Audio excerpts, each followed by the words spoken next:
on the forehead. Mother, I forgive everyone.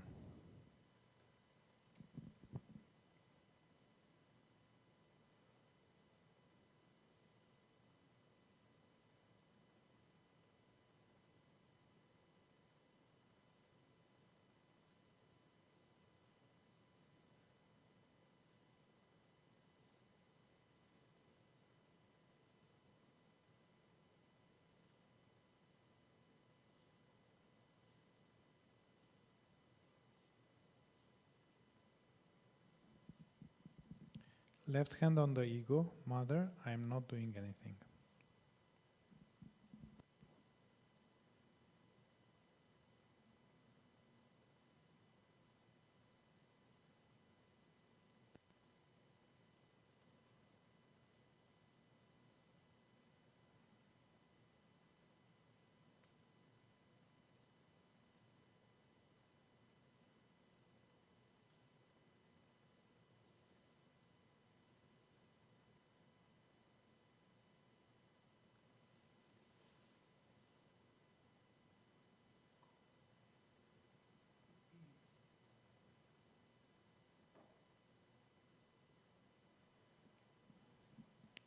Let's massage Sahasrara and asking, Mother, please come into my Sahasrara.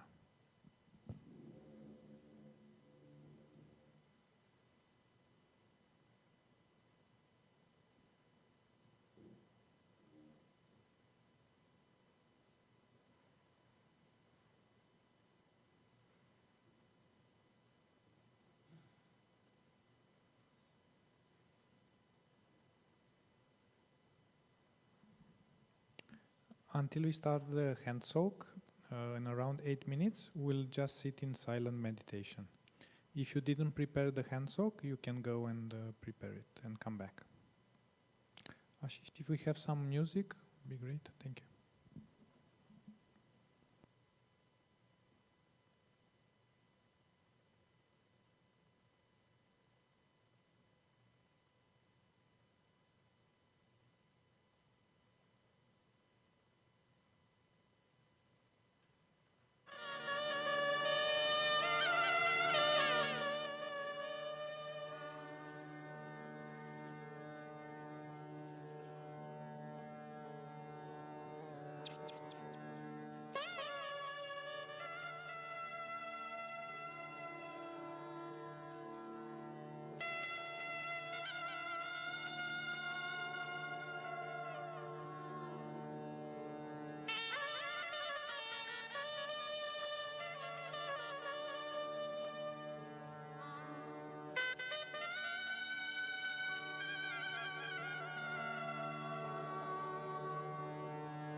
we can slowly open our eyes and we can check the vibrations with one hand.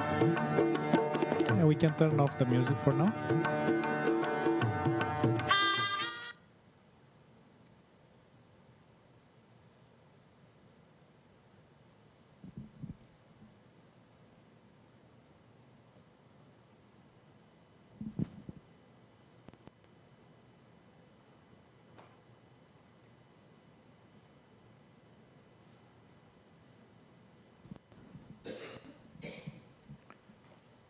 So hopefully everybody has the bucket with water and salt. There's some extra salt here in case somebody doesn't have salt.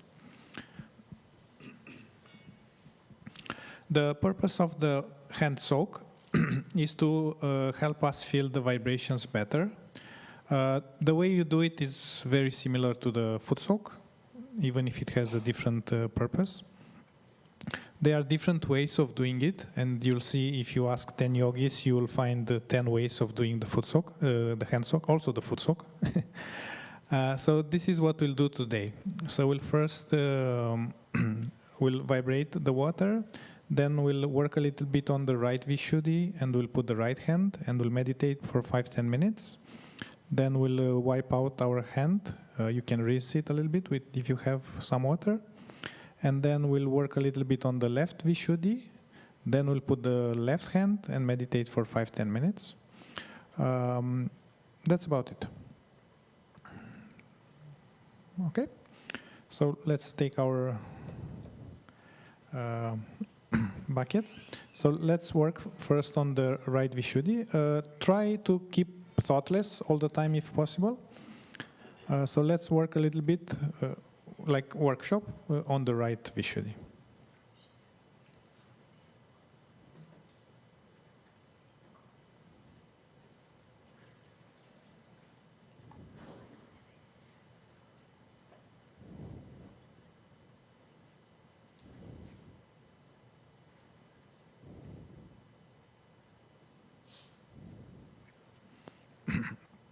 Let's put our hands on our lap and say, Mother, please vibrate this water so it helps me to feel better the vibrations.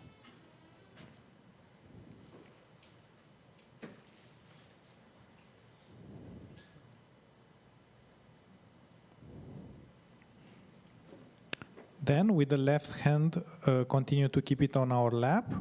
We can place the right hand into the water. And we'll meditate for 5-10 minutes. As we have enough space, you can move around if you want to make you more comfortable. Or okay, so right hand to the water, left hand on the lap, and we'll meditate for 5-10 minutes.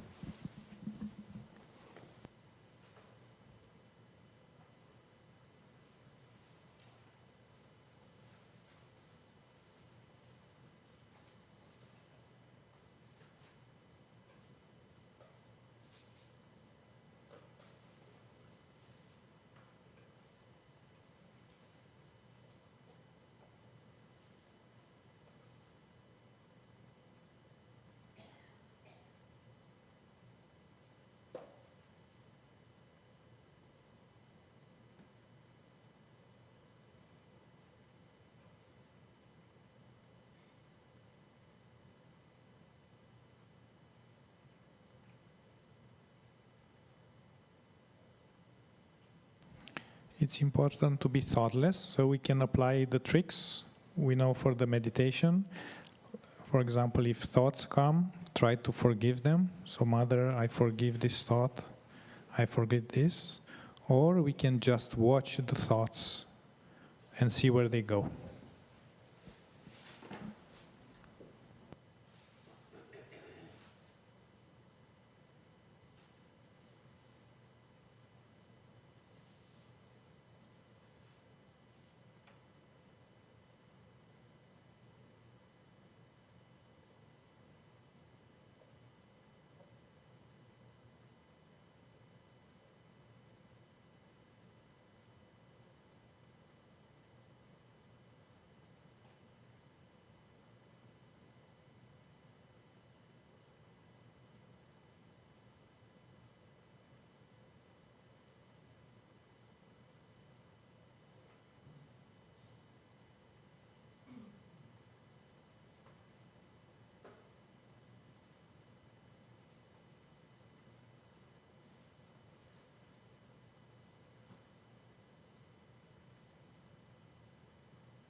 We can now rinse our hand, wipe it, and we'll move the bucket on the other side.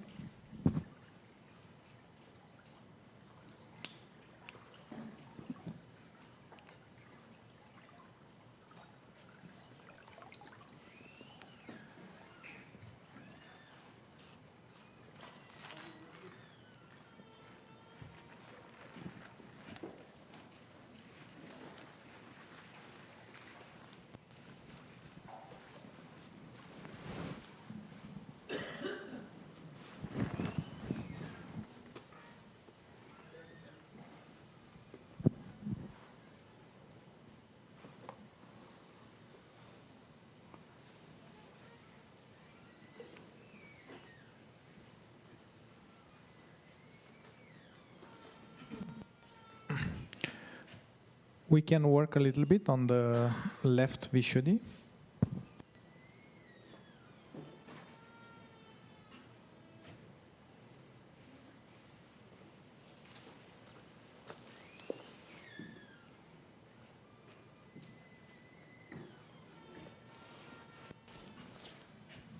And then we can place the left hand into the water and we'll meditate for another 5-10 minutes.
Try to be in meditation. So, Mother, I forgive these thoughts, or try to watch the thoughts.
If you started a bit later, you can continue to hand soak.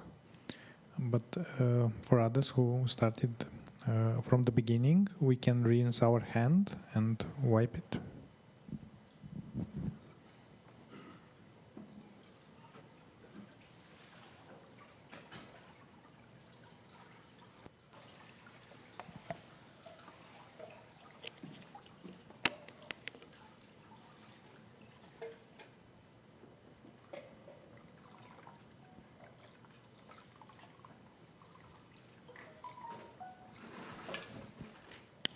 Let's check the vibrations in the hands and above the head.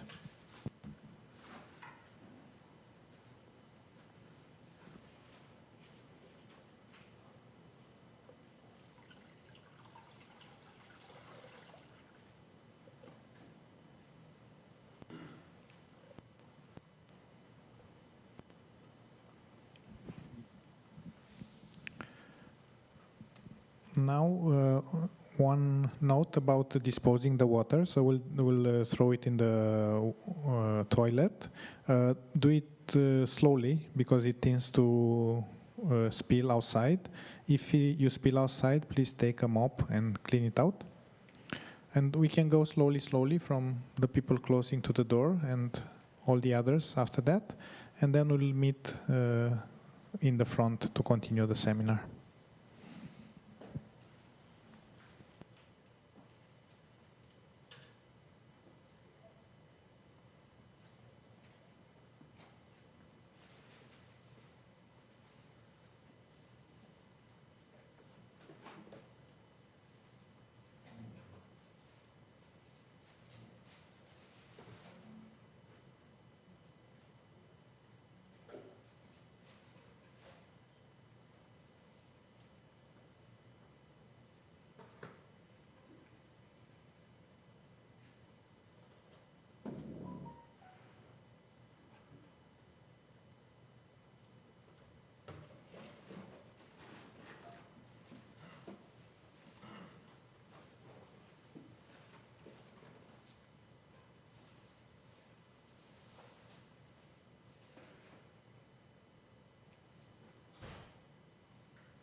We'll continue our program with workshop.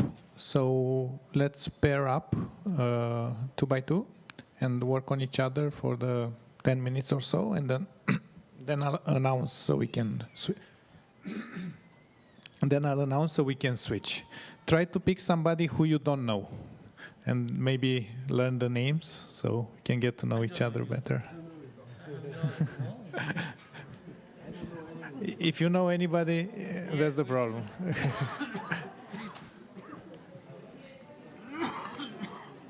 So I don't know anyone. No, we can see. I don't know. I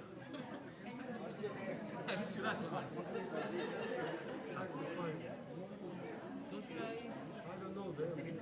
No, we don't know each other. But they already picked. No, You don't know each other. first time met. First time met. You know, We first time met. I don't know anybody here. he's copying from you, you are copying from him. He's like a student. Wear a mask, you don't know each other. You can hide your face, we don't know you.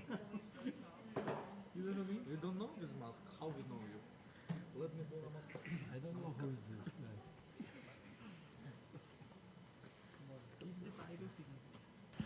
So knowing somebody means you know the first name, last name, wife, husband name, kid's birthday. That's what knowing somebody. So you'll be tested of that at the end, okay?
cool generally on my fingers, but what do you feel? One more minute and then we can switch. I can switch on you.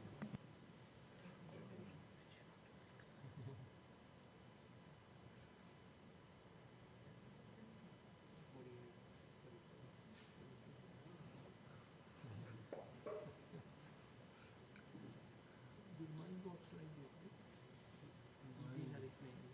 This is the number, that's the mind. Yeah. Zero, one. This mind is terrible.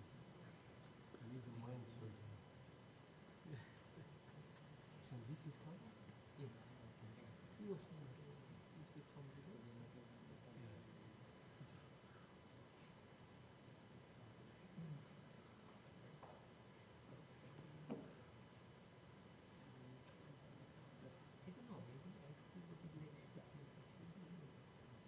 Okay, maybe. Maybe.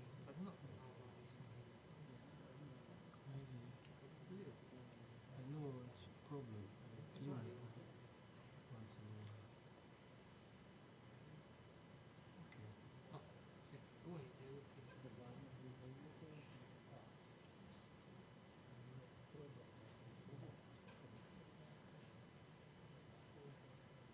We can switch.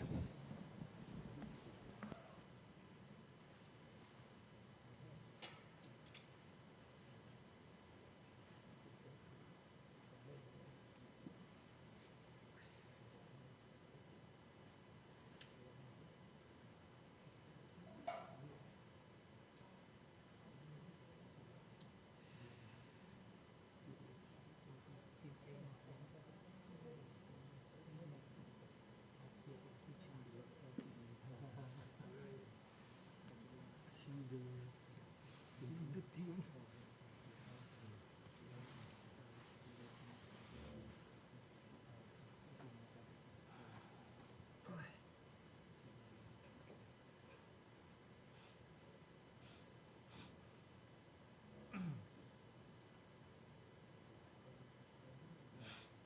The jacket is easy to see where is the left channel, where is the right channel.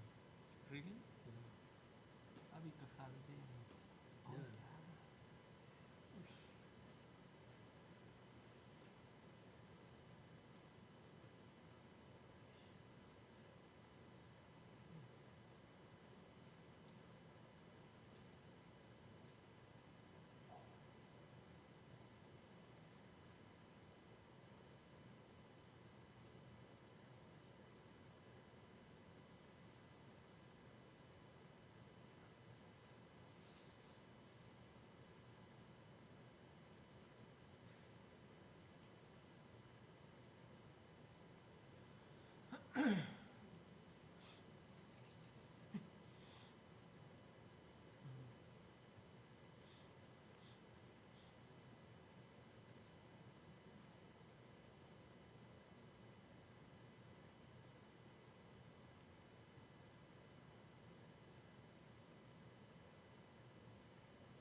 maybe take 1 more minute and wrap it up. What are you talking? Which position? Which one you think? I feel one, but I want to know. Which one? Which one? Tell me first. No, no, no. Which one? You want to go? I feel switched up. Yes, yes, yes. Maybe it's right. No, no, no. And you know? Yeah, working on it. Work, okay. Put your also put your left hand on your right. Yes. Now let's say Thank you.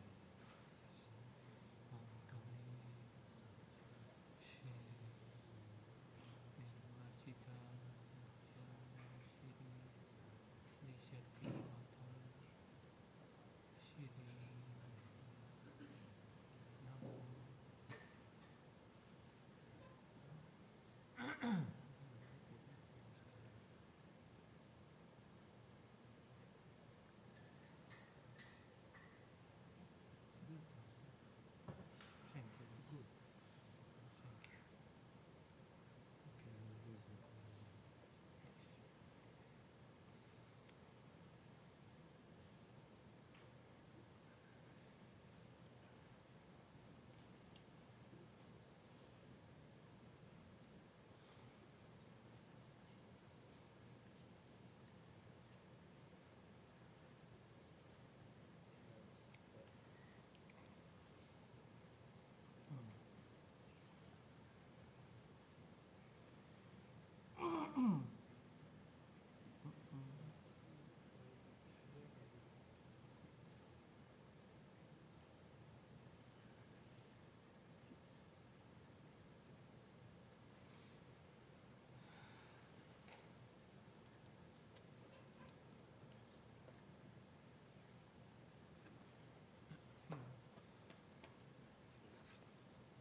okay, I'll use it. I will talk about Vishuddhi. How long do you want? What do you have? No, no, it's a meditation. Yeah, you can do Next workshop. 12 minutes. Next workshop. Next one. Yeah, because we are. We will do more next workshop, right? In D1, he like the prayer, but he's a Chakra wise correct. Keep it present. So you can follow me. Jai Shree Mataji, everyone. So we had nice cleansing, nice workshop. Now we are going to start strengthening and deepening in our chakras.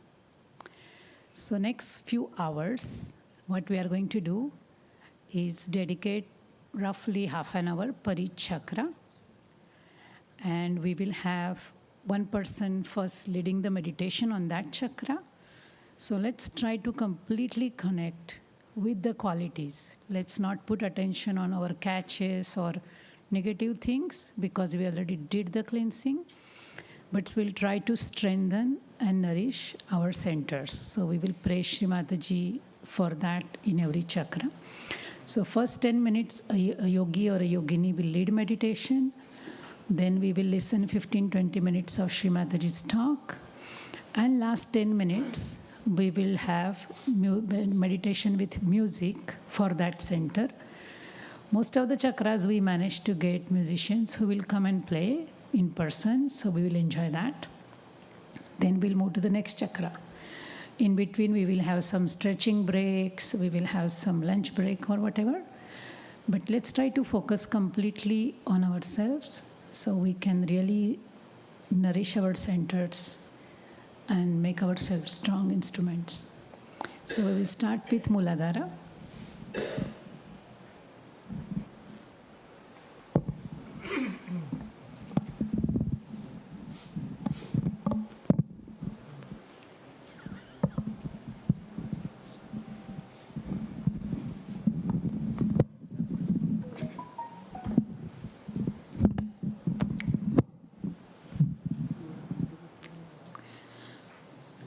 Shree Mataji.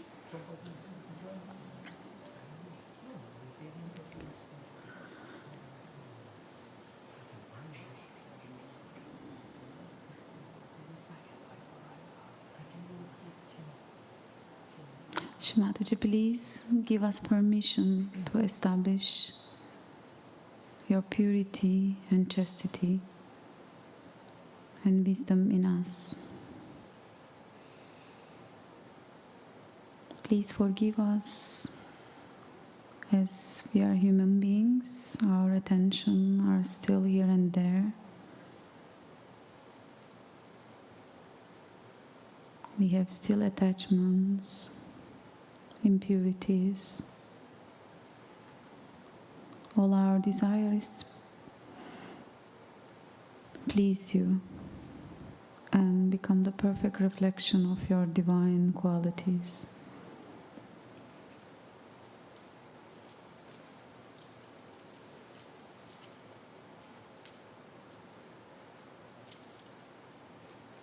Let's put attention on fully Muladhara. Once we are going to say Shri Ganesha mantra with all our love, with all our devotion, with all our humility towards Shri Ganesha.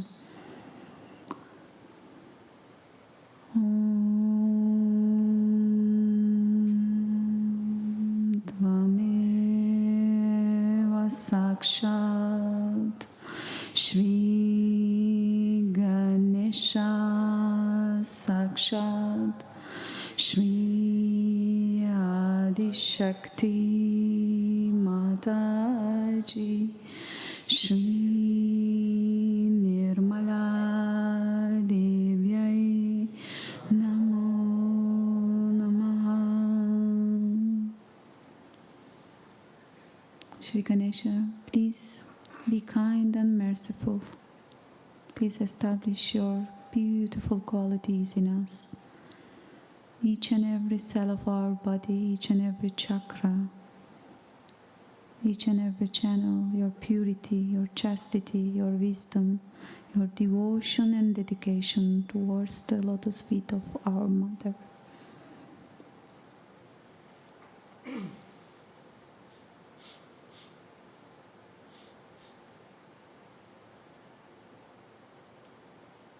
By your grace, Shri Ganesha, there is no space in us for any negativity.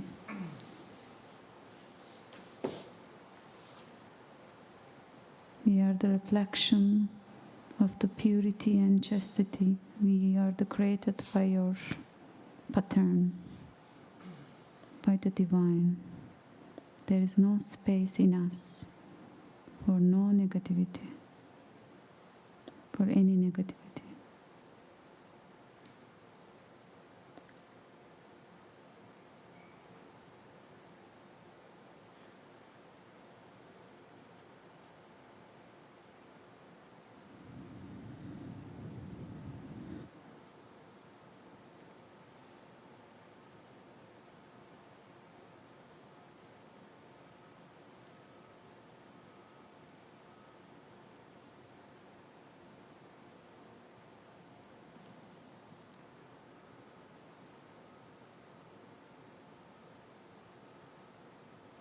We are going to meditate on 4 petals of Muladhara.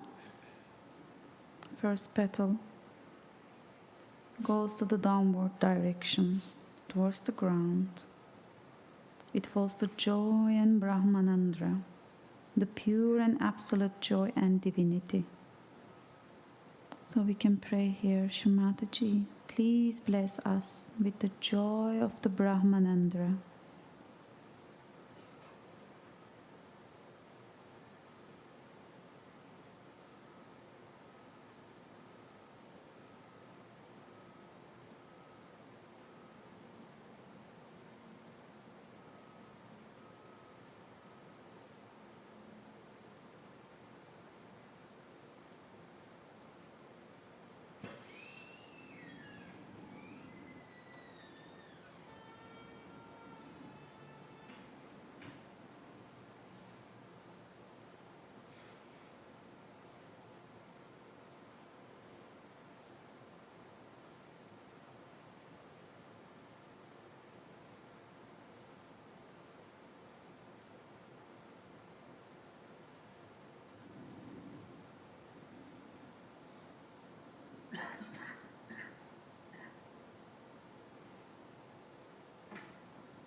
The second petal goes towards the left. Attention on the left petal. It holds the blessings. The first is that the Sri Ganesha removes all the obstacles on our ascent. We can say, Shree Mataji, please let your Sri Ganesha Tattva remove all the obstacles in our ascent.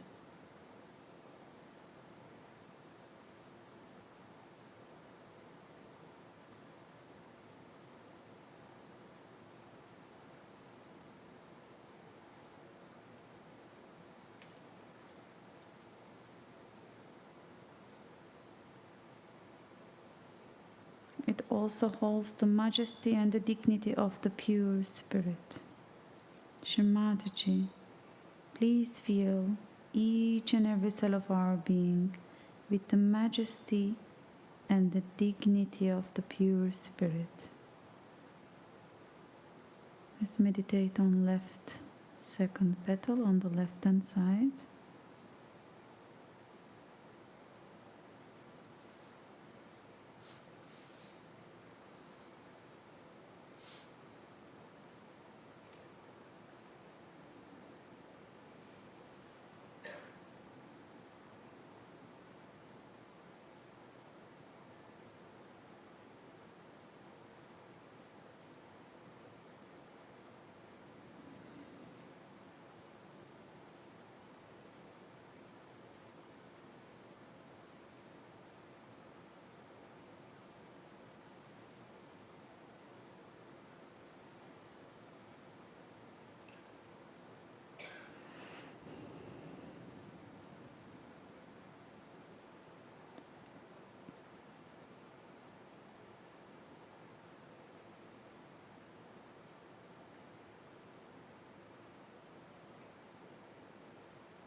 The third petal goes to the right, and there are three qualities. The first one is absolute dedication and surrender of Sri Ganesha to his Holy Mother. We can pray here, O Shree Mataji, please fill each and every cell of our being with the complete dedication and the surrender of Sri Ganesha to your Holy Lotus feet.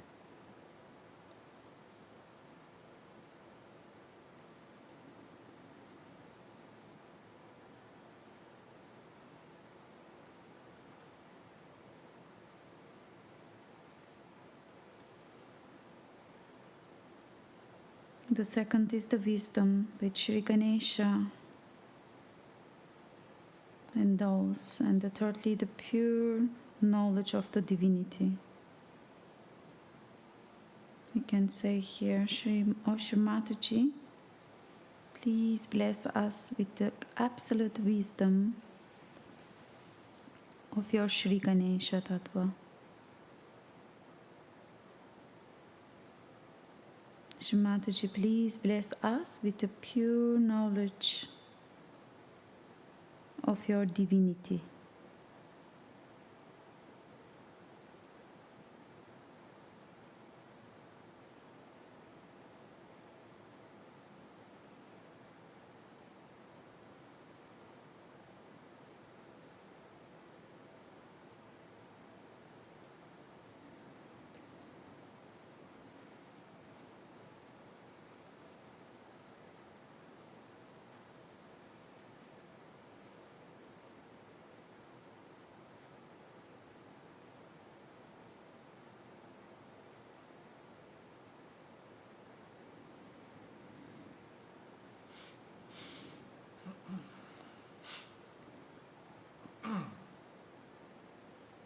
The fourth petal goes the upward.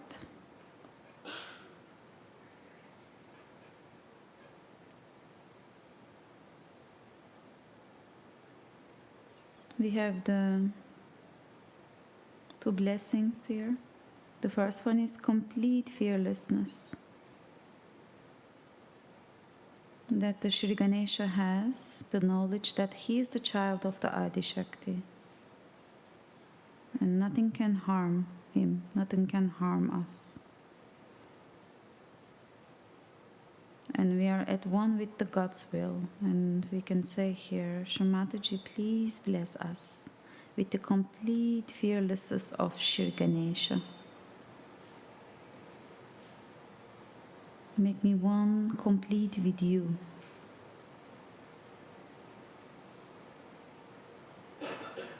Make me completely one with you, that I can establish this fearlessness.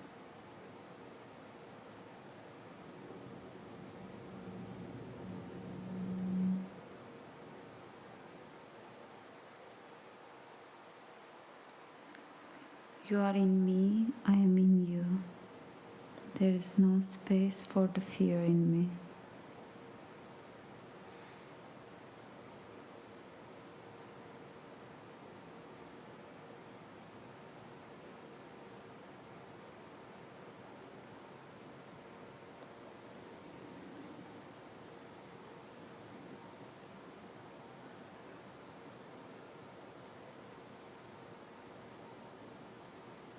Shree Mataji, please fill each and every cell of our being with the nectar of your divine love. Let us emit this love, let us spread this love.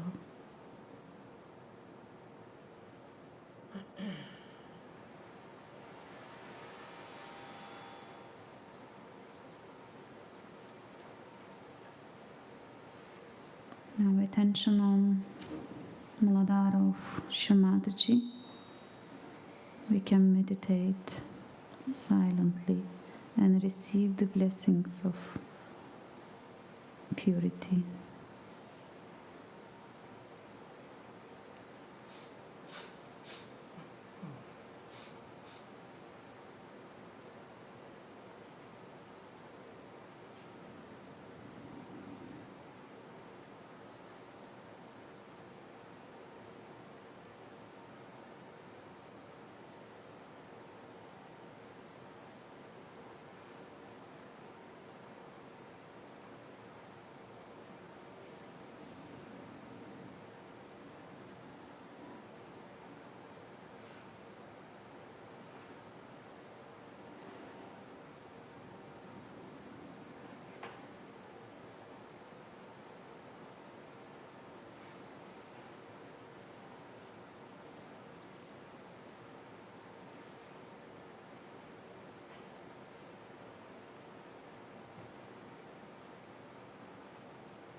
can offer a flower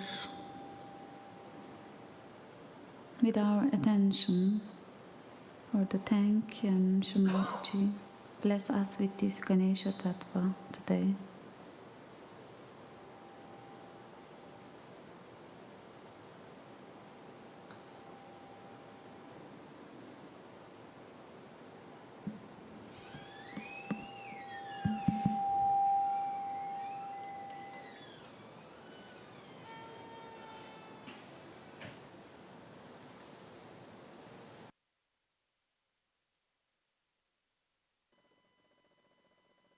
Today, though, I did not want to say anything to upset you people, but I must tell you that worshipping Sri Ganesha means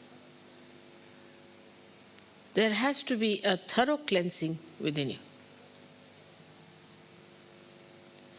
When you worship Sri Ganesha, keep your mind clean. Keep your heart clean. Keep your being clean. No thoughts of lust and greed should come up. Actually, when the Kundalini rises, Ganesha had to be awakened within us. The innocence has to come up, which obliterates all such degrading ideas within us. If ascent has to be achieved,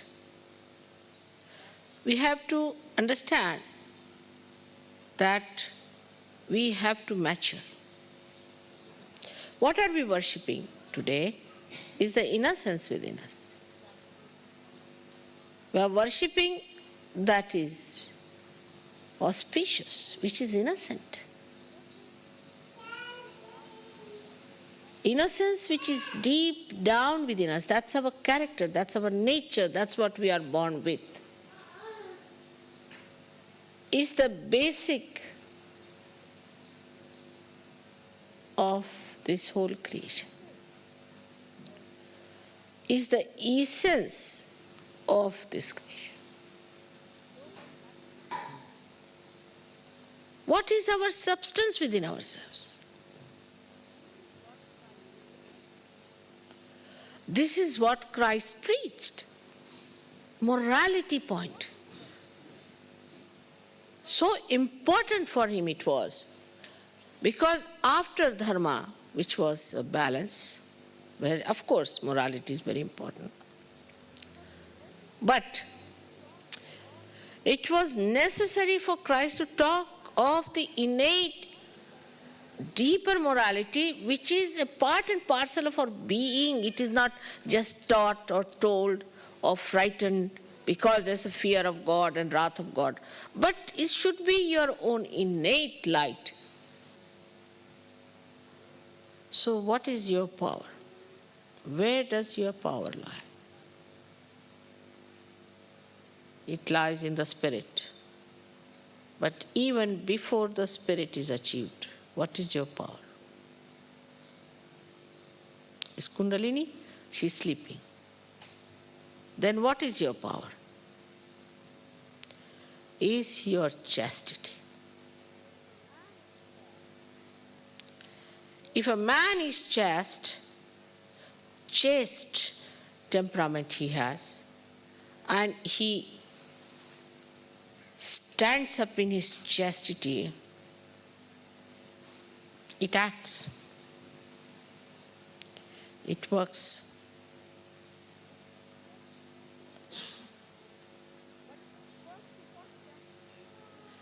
But first of all, chastity pays dividend in your good health. From the face of a person, you can say that this person is a chaste man. What is the essence of your personality is your chastity.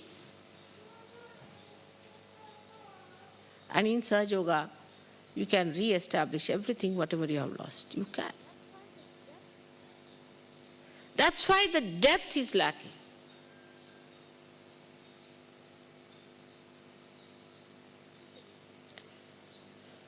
And this is the reason there is no consistency in the temperament of people. No consistency. Now you'll get 1,200 people for my lecture. And next day, not even one. All lost. Because there's no base, like a loose connection. There's no connection. Connection point is your chastity. But change your priorities now.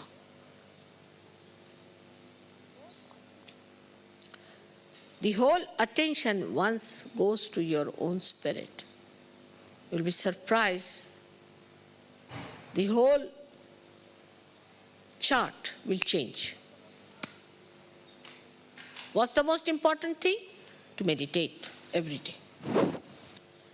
If Sri Ganesha is within you, become like a child. Childlike in a sense. But you become like a child who is very sweet. He always tries to amuse you. Always tries to say nice things. Always tries to make you feel happy. A source of such joy. And that's how you become a source of joy, source of happiness, source of fulfillment. All the time bubbling with laughter and happiness, bubbling with beautiful things. How the children amuse you, just see and watch. How they come round with little hands, how they work it out. How they know what is the right thing. And the negative within us disappears with the light of Sri Ganesh. You can see it so clearly in another person. If you don't have chastity, you can never see who is unchaste or chaste. With little jump, courage and faith, we can achieve a lot. Have faith in yourself.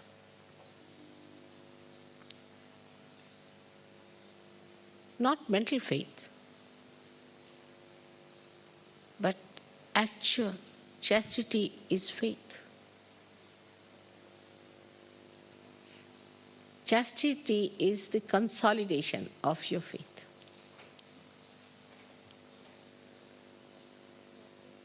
When you have faith in God, you are chaste. When you have faith in yourself, you are chaste. Crystalline form of faith is chastity. And that you can have even before realization. Many have. Actually, like the camphor, which you see is volatile and evaporates into the fragrance, in the same way, we can say chastity acts into faith. If you don't have chastity, you cannot have faith in anything. So, from today, we are not going to look at the stars or the moon, but going to look at the Mother Earth. In the universe, she represents. The Kundalini is nothing but chastity.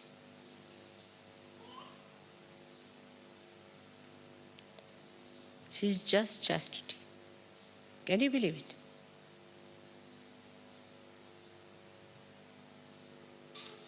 What a power.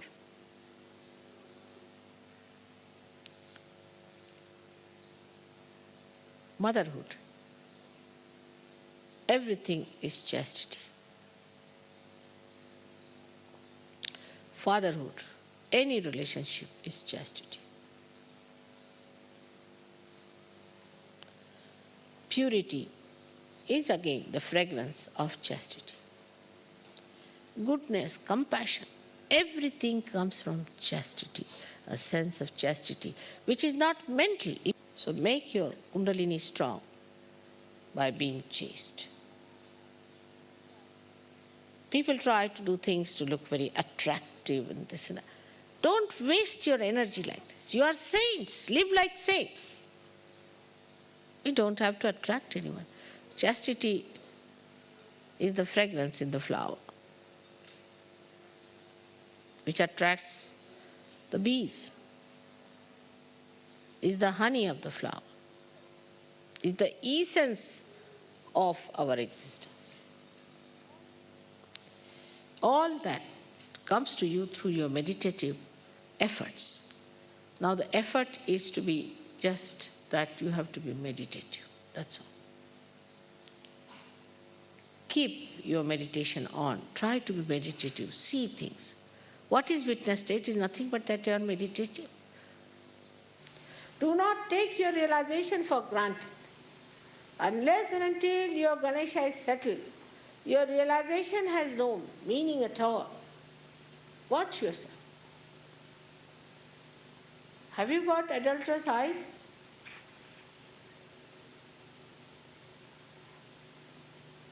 Have you got an adulterous mind?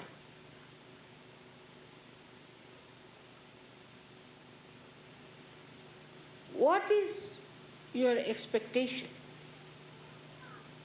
about Sahaja Yoga? So many think that in Sahaja Yoga, God blesses you, then you must get a good amount of health, money, and position, power.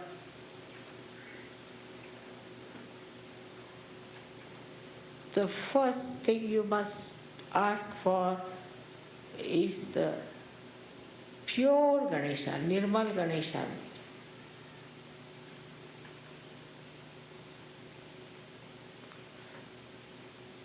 Oh Mother, please give us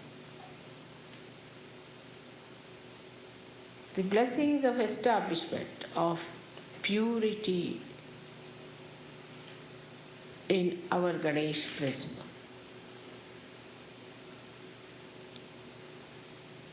In relationships,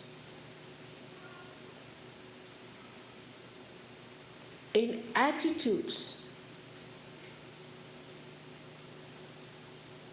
in behavior,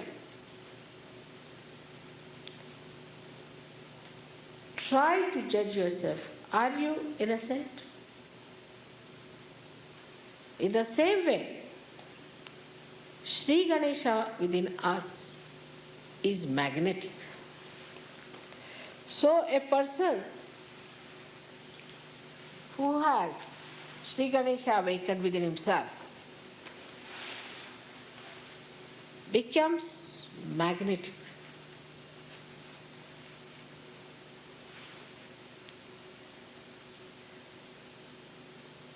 And magnet attracts the steel,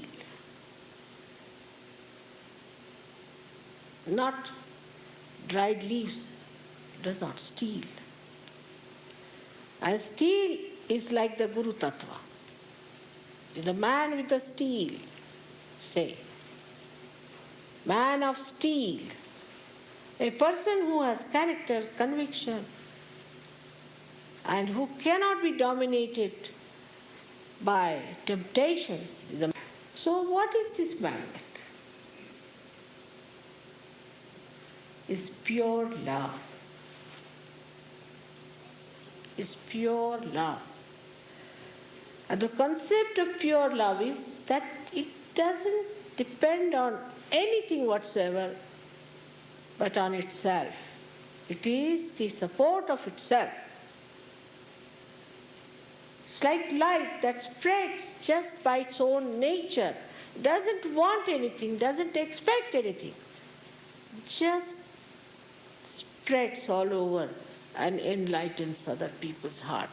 That's why they get attracted. So for yoga it is important that you fix up your magnets of Sri Ganesha, who is the childlike personality. A child, just one child, everybody is attracted towards the child. Why this attraction for children? Because their magnets are intact. Their ego has not yet developed. The second power of Ganesha is that he gives you wisdom. If you see a farmer and a big professor or a very well-educated man and talk to both of them, you'll find the farmer has much more wisdom than this MAD, PhD. Why? Because he deals with Mother Earth every day. He knows the living process. He knows about the innocence of the Mother Earth. So an innocent person is the wisest among. A child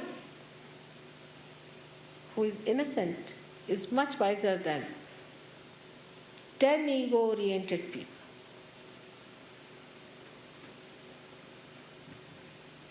So the second capacity of Sri Ganesha is that you become a wise person. So it grants you wisdom.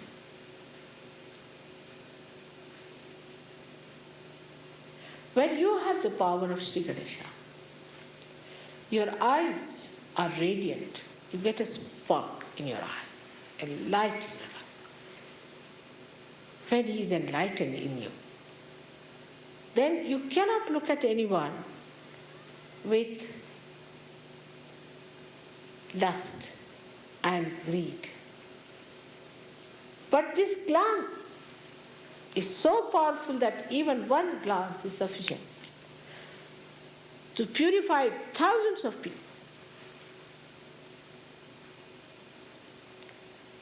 Just the opening of the eyes are necessary. And you find whole thing changes into a beautiful morning from a complete dark night.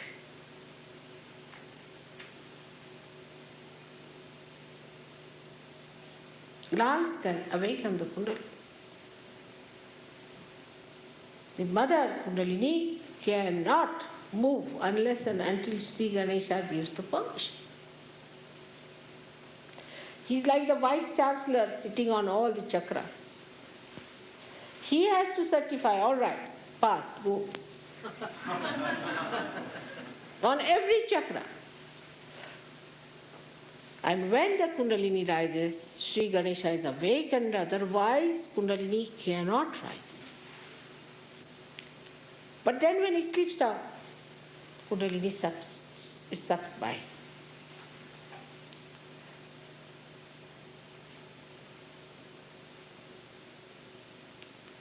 Now we think we have lost our innocence. That's not easy to be lost. It's not destructible. Only thing, what you have done is to cover it with something that cannot allow Sri Ganesha's principle to manifest in us. You have pushed it down. You have brought pressure on it. You have brought loads and loads of nonsense on it. That's all. But it never dies. It is an eternal principle of the whole universe.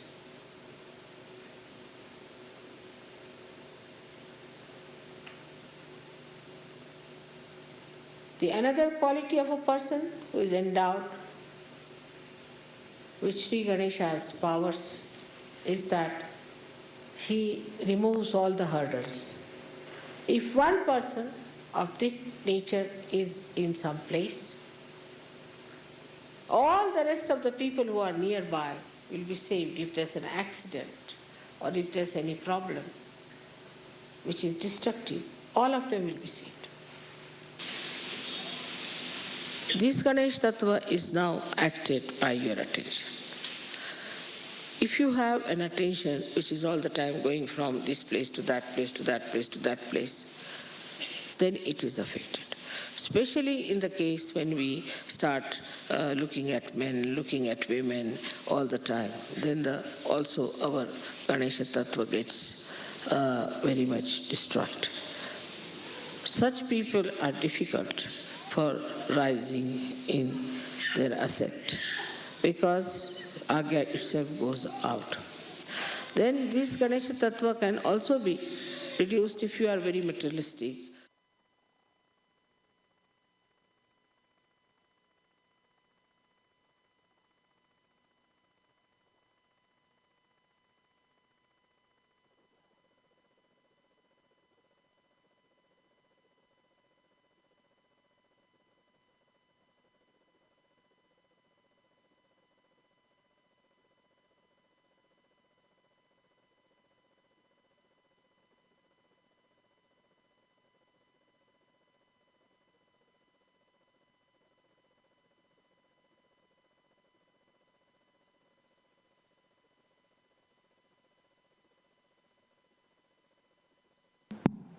Let's all meditate 5 minutes on the music.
Now let's meditate on our Swadishthan chakra. So let's keep our eyes closed. Let's bring our right hand on our left Swadishthan.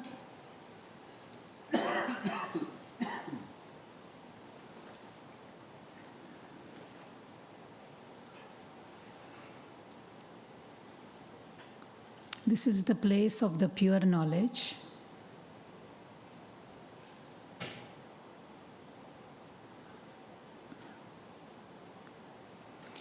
Shree Mataji,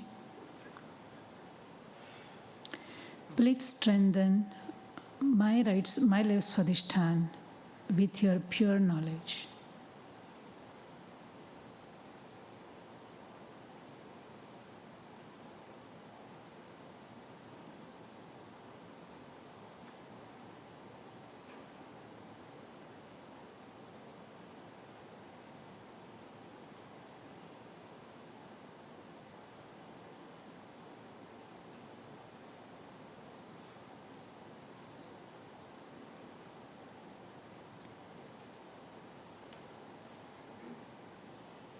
Let your pure knowledge within me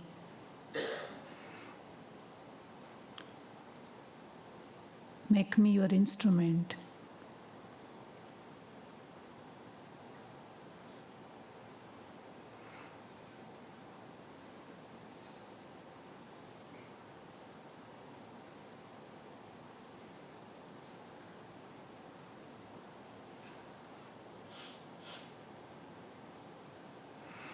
Now let's do other way around. Right hand towards Shree Mataji and left hand on our right Swadhisthana.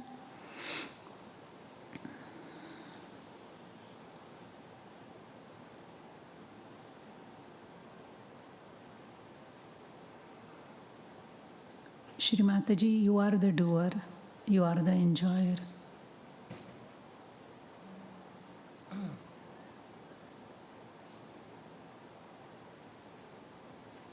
Please take away any feeling from me which makes me think I am doing something.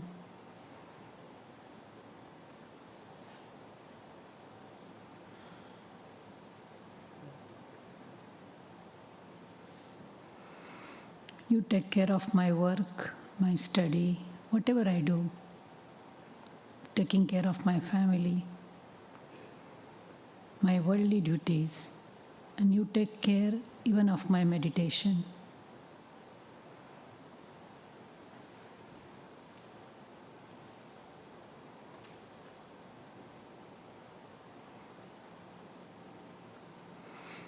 Just let me fix my attention at your lotus feet all the time.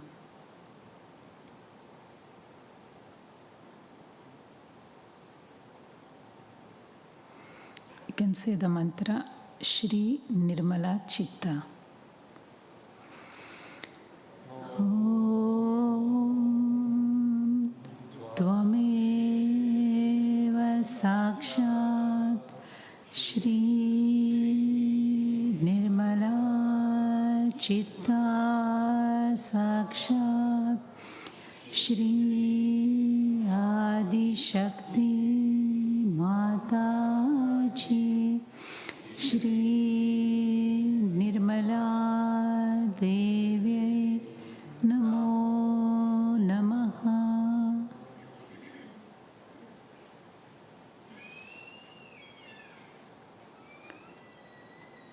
We can put both hands on our lap and we will put our attention on our Swadhisthana chakra.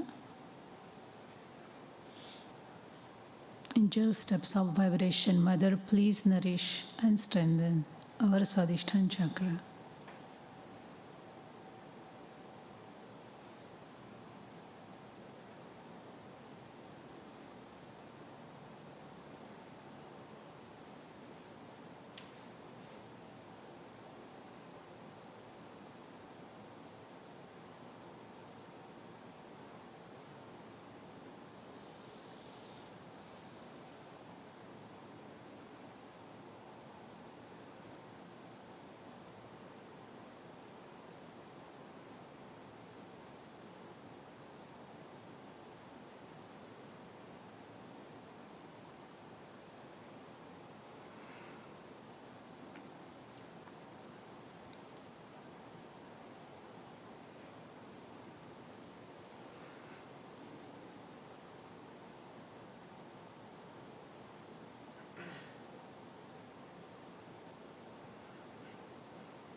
let's watch where is our attention. If we are thinking, we are not in meditation.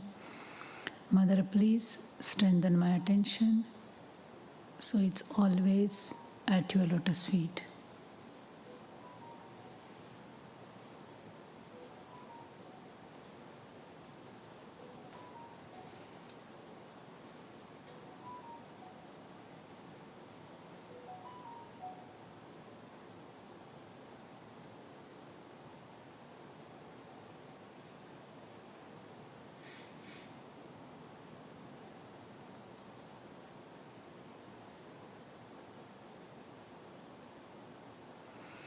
Now we can open our eyes and watch Shree Mataji's talk on Swadishthan Chakra. And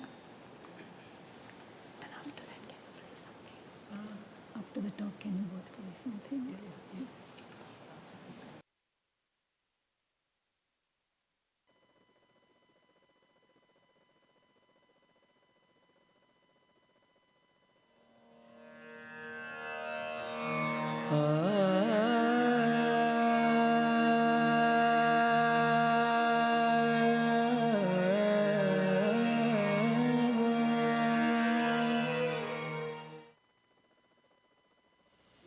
Saraswati is the goddess of flood, and Mahasaraswati is the goddess of knowledge, which is pure knowledge. Now, the goddess of learning, Saraswati, has got 4 arms. She wears white clothes because it's a sign of purity. She is a virgin. Then she has in her hand the veena. That is the instrument which was the first instrument that was created by the gods to play the classical music, or you can say the music that was appreciated by the gods. So that's one veena. And the 2 other hands are, one has got a rosary in the hand. In the sense, a person who is learned should be a person who should be very much detached, a saintly person. Should not have too many attachments, and should not be. It always happens. A person who is a learned man, who is overeducated, not so much interested in the family, he becomes more ascetic, is very disciplined, self-disciplined, is very meticulous, is very efficient, is very right-sided, as you can call it, you see. So all that goes hand in hand. And then is in the left hand she has a book. So that means that the power of the Lakshmi gives you, the power of Saraswati gives you the full creativity by which you can create books. That also means that. But must have in the books means that whatever you are doing now, supposing we are doing Sahaja Yoga. Sahaja Yoga is, say, concerning the divine. So we must know what are in the books, means in the scriptures. We must know how it relates to the scriptures. Like it should not be something just coming like a mushroom knowledge, but it should be related to the books, means which is already written down, which is already being typed, being printed. But that doesn't mean that it is a bookish knowledge, but it is whatever you have found out, whatever you have discovered has to be related to the books. And that is the power she gives us, that she relates. Like you must have read many books where there are quotations. Even I use many quotations. And I give you now, all this knowledge is already part of it, I should say, not all of it. But part of it is from the books, in the sense it is written about Saraswati and everything.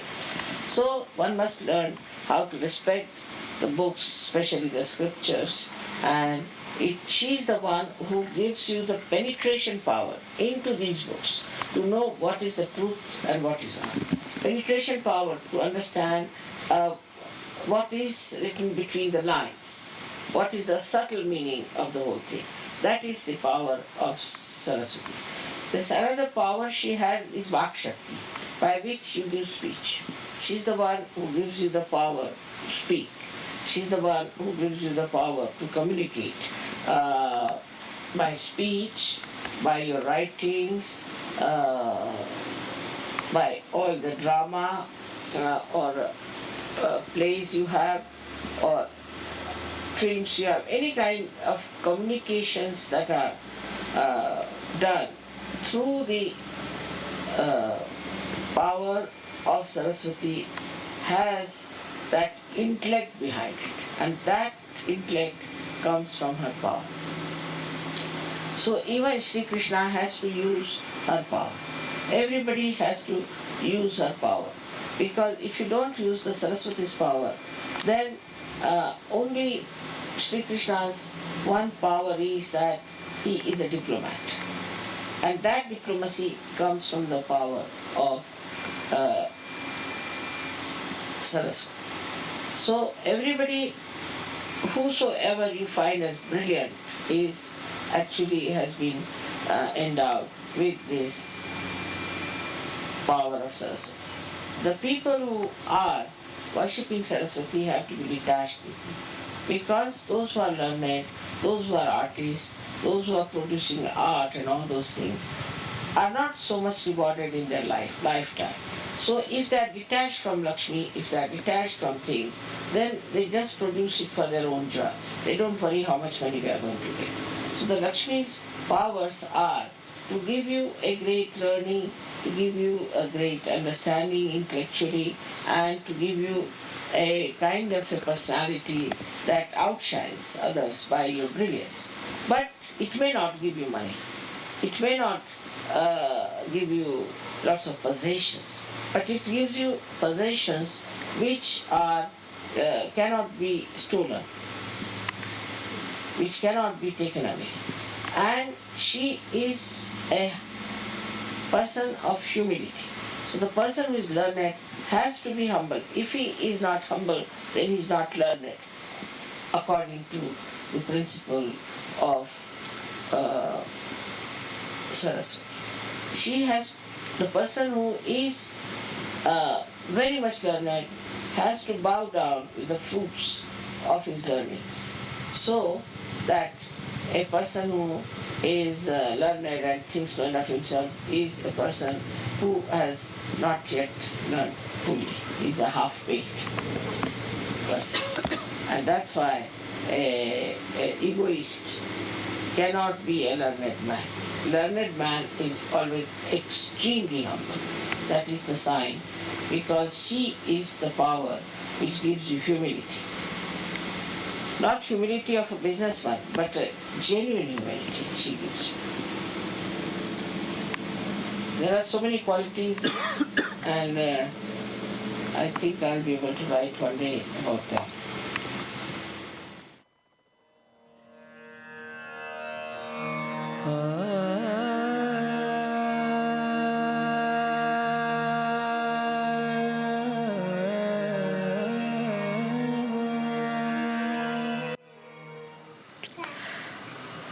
Gradually you will start seeing the divine play, how things work out, how it helps you. But supposing God has brought something before you. Dr.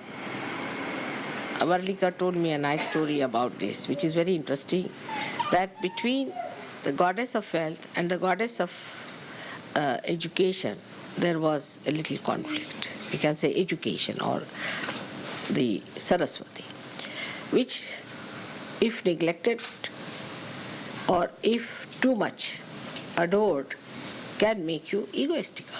In the sense that if you become a person who is after learning, you can be thrown on the other side. So this lady wanted to test the power of wealth. So she said to the Lakshmi that, all right, let's see on this person. This person was a beggar. He needed money, and very much. So Lakshmi put a lot of money in a big utensils, what we call handa, and put it in his way. This fellow was walking, so Saraswati entered into his mind. As soon as Saraswati enters into the mind, he became egoistical. And he didn't even look at that, just walked off. That was his need, but he walked off. So it suggests one thing, that when people become egoistical, start making their own plans, start making their own suggestions and images they form, then what happens? That the divine, which is trying to supply for your need, for your wants, for your solutions, disappears. This is what happens, that we do not allow the divine to have its play. This is not only on material level. It is true also on emotional level. It is true also on our physical level. But the best of all, that it is true about spiritual level also. So we should not miss the point. Let the divine play its role and we should be able to see. Like Krishna has said, karmanyeva adhikaraste. It is our job to do the job.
Okay, so before we continue with the next chakra, we will have 5 minutes break. Anybody wants to go to the washroom, or I can request Dragos to lead some stretching exercise in the meantime. And then we will start with Navi and Anahat. So those who are playing instruments or leading Navi and Anahat meditation, please come this side.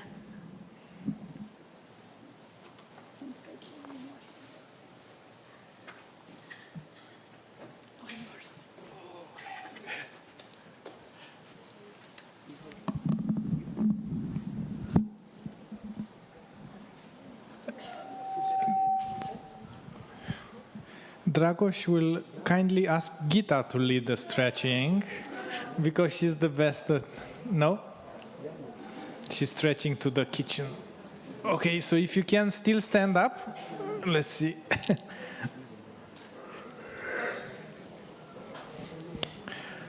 Okay, let's try to move every part of our body. We'll start with the fingers. Then the arms. Okay, and the whole thing. Okay. Now give yourself a hug.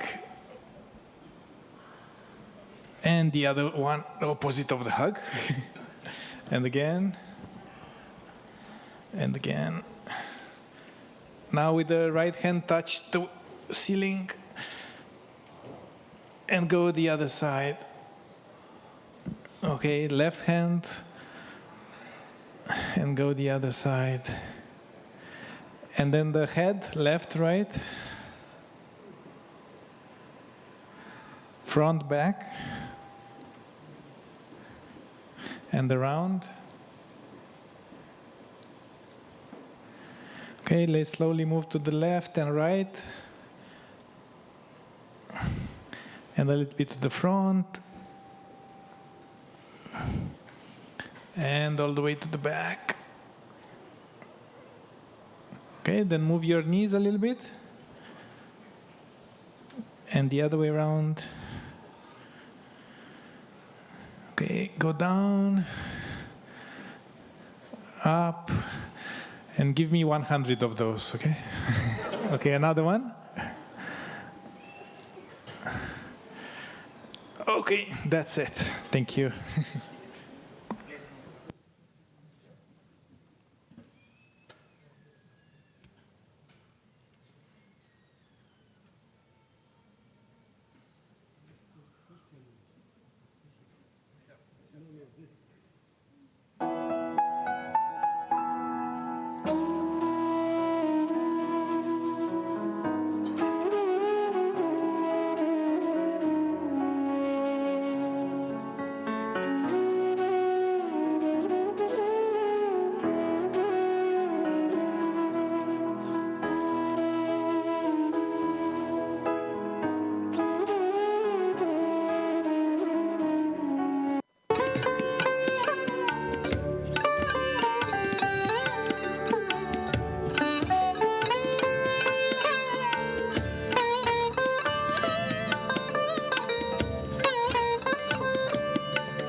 Hello everyone, come back. It's not yet lunchtime. Let's come back. Our important chakra starting now, so get ready. Well, we exercise Navi Chakra. We have to exercise that one first before we can do all. Okay, everybody ready? We can again raise our Kundalini from our central channel.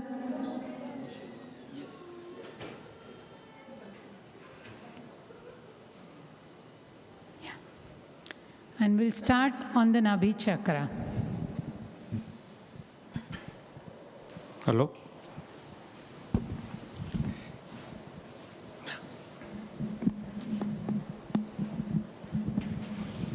Shree Mataji. So we are going to continue with the Navi chakra. Let's try to settle down again.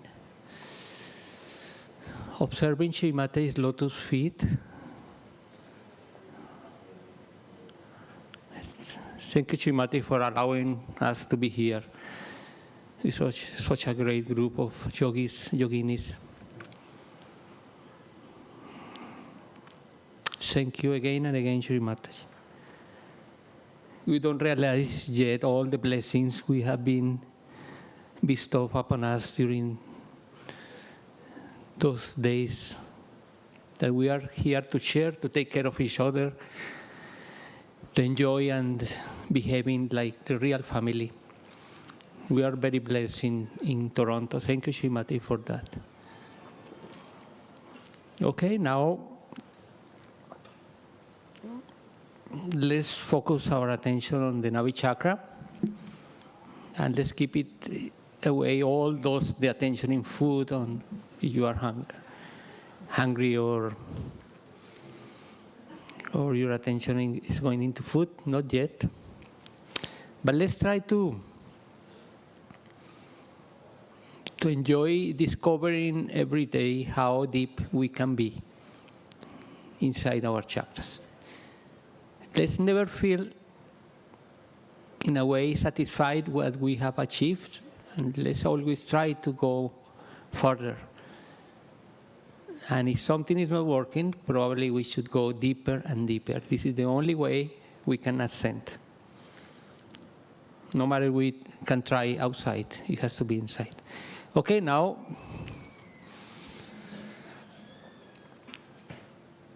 observing Shree Mataji again, the picture. Let's put our right hand on the central Navi. And let's observe first physically how feel tension or distance this area. Normally our abdomen is very tense because the daily life is making us feel tension because of the worries of daily life. So let's go into the reality with humility, but also with full respect of whatever Shree Mataji had given us. So let's see how tense we are. So close your eyes. And we are at the physical level now, how we feel.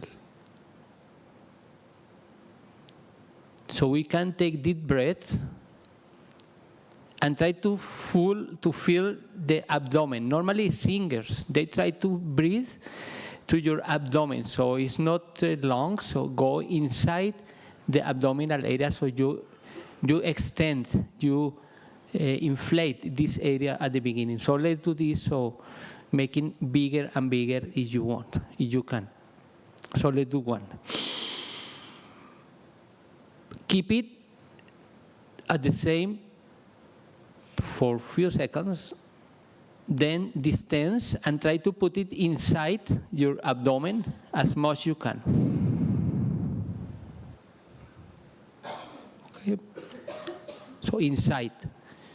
Let's do again, expanding the abdomen, just taking deep breaths. Okay, let's do again. With full attention inside. Keep it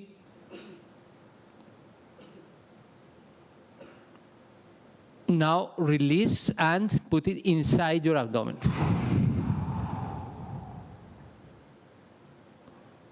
You might start feeling, the tension that we ignore many a times, but creates so many problems in our lives. So much problems in the tension in our Navi. So let's do it again. Let's take deep breath.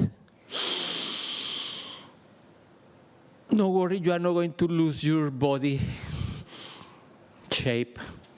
And even if we lose, doesn't matter. Shrimati was telling us not to put attention on that. Okay, breathe, deep breath and expand your abdomen. Now release again. Put it inside. Hold. Now deep breath. Okay, now both hands in our lap. But do you see now, we might have been observing that there is tension in our Navi, and it's normal during these times that we are living so much struggle for the materialistic life you're supposed to live. Now, attention on the Navi, central Navi. And let's try to feel the coolness inside, very inside, in the center of the navel. In the center of your navel.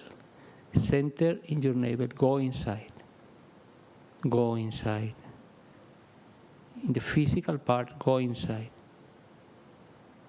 Your stomach.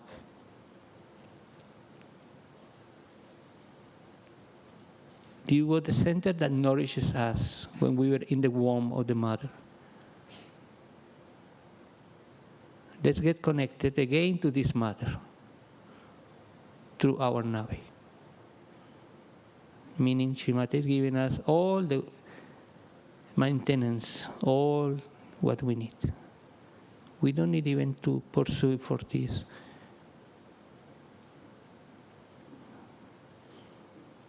So saying that, Shrimati, please forgive me for keep searching as the normal humans are doing, searching for all the materialistic greedy, all for those bank accounts, for searching always in the material life, the satisfaction. Despite you told us that divine is taking care of us. Shrimati, please forgive me again and again for running into this nonsense into this nonsense competition that make us suffer, that make us feel miserable. Please, Shrimati, forgive me and give me the sense how we can manage, balance the reality that is needed in this lifetime with my spiritual life. Shrimati, please give us whatever is necessary for my ascent. Don't let me fall down into those ideas that is making the world to finish, to be destroyed. Shrimati, we are yogis, we are searching. Please keep me in the search. Keep me in this reality. With humility, everyone should know what is doing, who is affecting the Navi chakra. We are all yogis, knowledgeable people, so we should know. Shrimati, please forgive me for keeping affecting the Lakshmi and the Vishnu principles, for making me be stupid.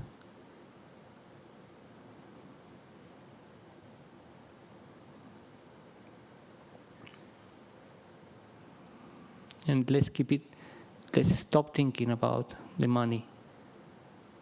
Let's try to pray to Shrimati, please, Mother, remove me from this nonsense. And if I feel worried for this, Shrimati, help me to be balanced every time. Attention on Navi. Let's feel the peace within us.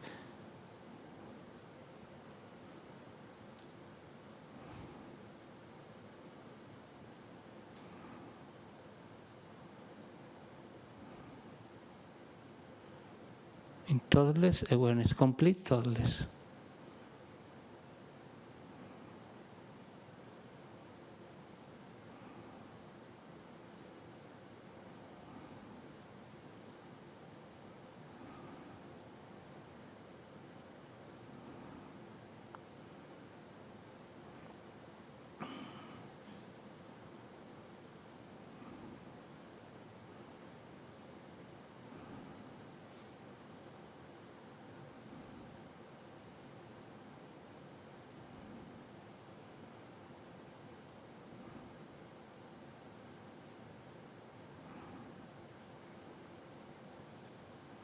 Let's go deeper inside the Navi chakra.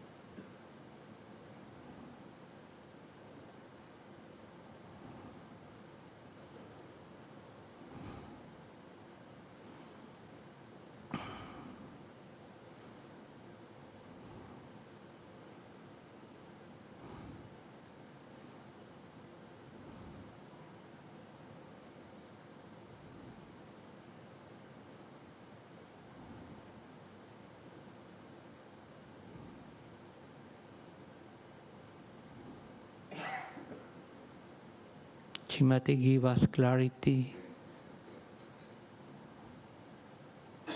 and make us understand satisfaction is the only way.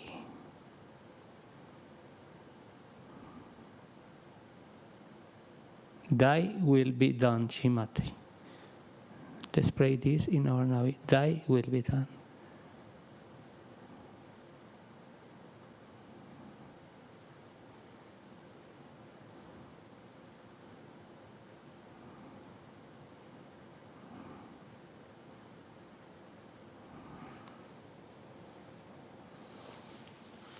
Now, as we always do whenever we invite somebody to our house and we cleanse the house and make all the preparations, now let's invite Shri Lakshmi and Shri Vishnu to sit on the chakra and worship them, honoring them, so we'll feel happy and complete. Shri Lakshmi Vishnu mantra. Om Tvameva Sakshat Shri Lakshmi Vishnu Sakshat Shri Adi Shakti Mataji Shri Nirmala Neve Namo. And now putting in the center to Shree Mataji as Shri Lakshmi. Whenever we'll recite the mantra, we are telling her what she is in all her greatness. You are Shri Mataji, the wealth of knowledge. You are Shri Vidya Lakshmi. And look at Shri Mataji. Shri Vidya Lakshmi short mantra. Om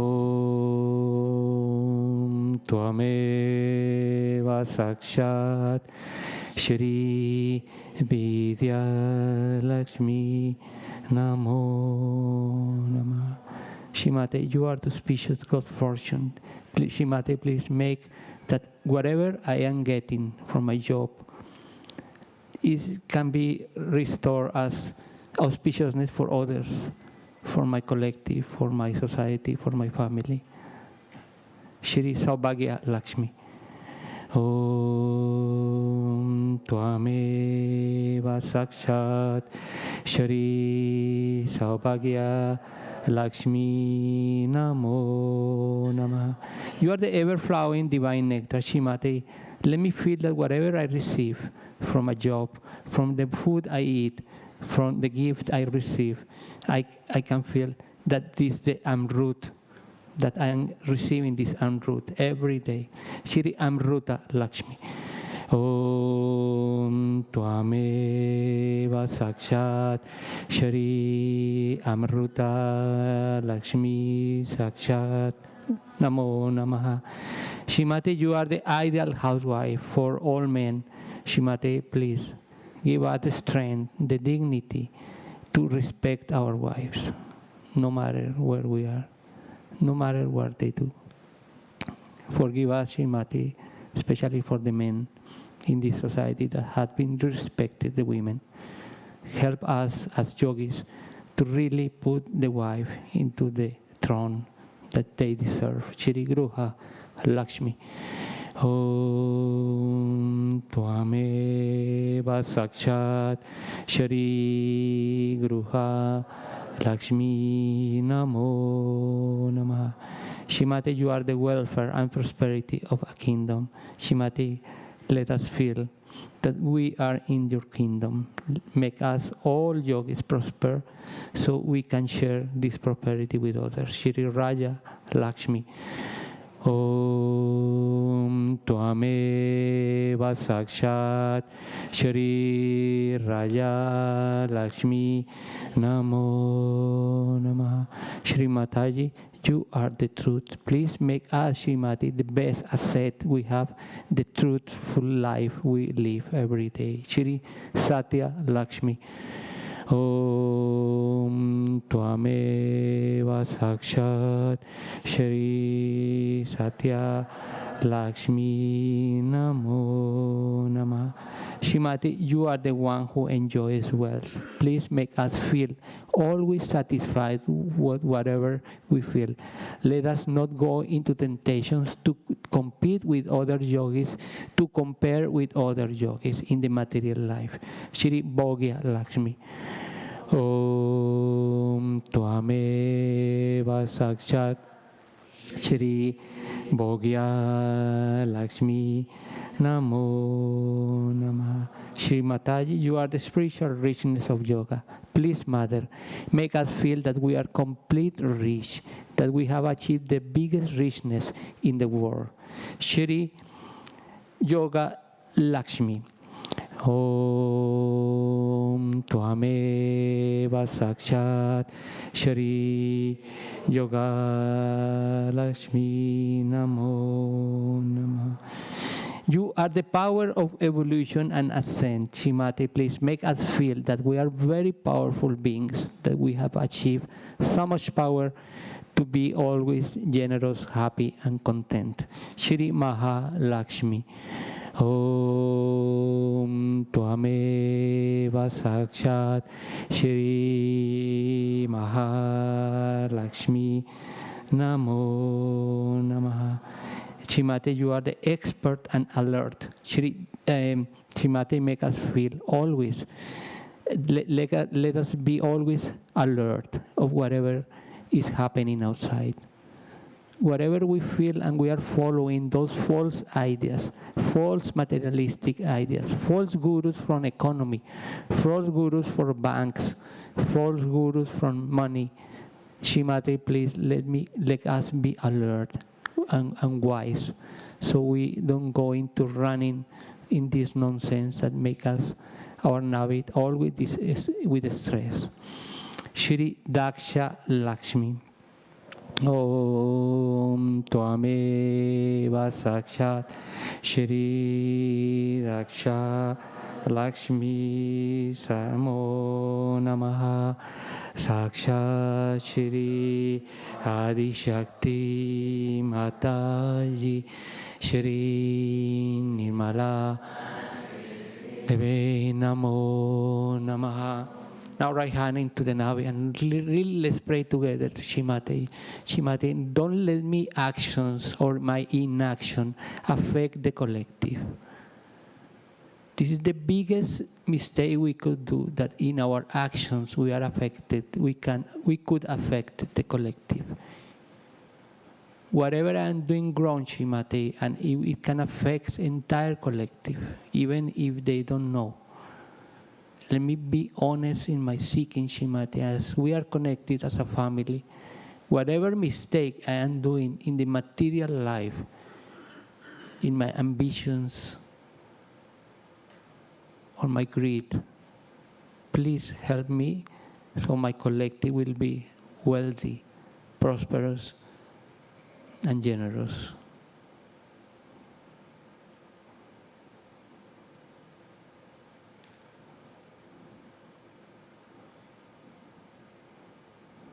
Shrimati lets all yogis in the world to be prosperous and happy and content. Now we are going to see your word, Shrimati, and thank you.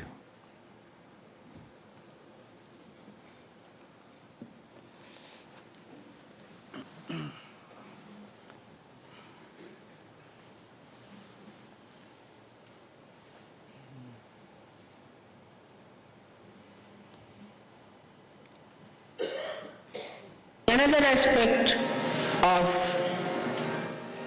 the Lakshmi Tattva is that she gives protection to some people. That means ashraya, means there are people who are supported by such a person. I do not know how you people run your orphanages here or how you manage your charities. But in India, if a man or a woman gets money beyond a certain point, she will take out at least 1/10 of that money for charities. And she will also have, or he will have, money or any shelter or anything for people who are working for him, ashraya, or working for him. I have seen many people who are rich, but they are extremely beggarish. They have no dignity of any kind. They will come to your house and they may even ask for an empty tin.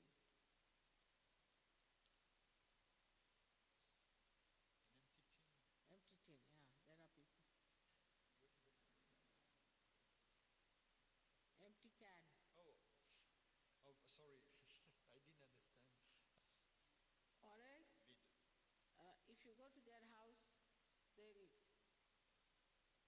give you or offer you something which is left over. So there is no dignity of any kind in this. It's without any self-respect. Because if you have self-respect, how can you behave like this? Then there is another aspect of Lakshmi where she is proud like an elephant. She has a propensity. She is not like a mosquito. I mean, many people think that these days to be mosquitoes is very good, but I think if you have mosquito-like personality, nobody respects you. They all think you must be some sort of a typist or maybe some sort of a person or doing some sort of a menial work or working very hard that you have lost all your weight. So a Lakshmi has to have a gravity. But nowadays, the whole thing is changed. I knew Belgian people long time back. They were all having some propensities. They were rich people. Even the Dutch. But now both the countries have perhaps become poor. So people look like mosquitoes too. So a person who has got money doesn't jump like a monkey, but walks like an elephant in a dignified manner. But sometimes I have seen in the West people walk like horses. In India we had a wedding and we all ladies were walking in the procession. And we saw one lady in the middle of the whole crowd, just coming up and down like a yo-yo. So we couldn't understand what was this, who is this lady. Then we discovered that one Indian had married an American lady. And when she was walking like a horse between all the Indian women singing. She was walking like a horse, you see. So you have to be like an elephant when you walk. Gajagami. That's one of the names of the goddess. She walks like an elephant in a swingy way. The reason, you see, also, did you say that? Yes, Shree Mataji. And the Kundalini also, you see, doesn't agree very much with the horse movement. Because if you move the Kundalini up and down, she doesn't know where to go.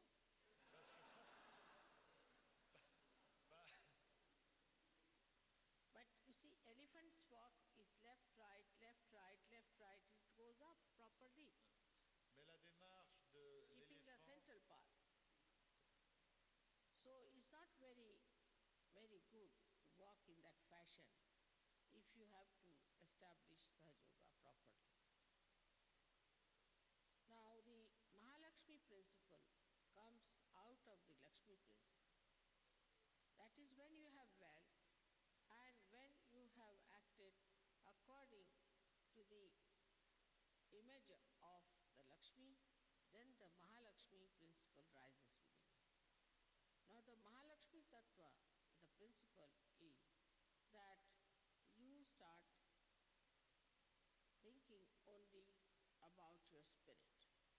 When you are absolutely satisfied with the material wealth, then you start coming to the spirit. It was nice that people were seeking material wealth and had industrial revolution in a way. But as a result of that, you do not find that the greed has gone down. On the contrary, it has increased. And the lust has become so perverted. So we can find very clearly that we have failed the principle of Lakshmi in our society, in our families, in our governments. So the understanding of spirit is only possible for people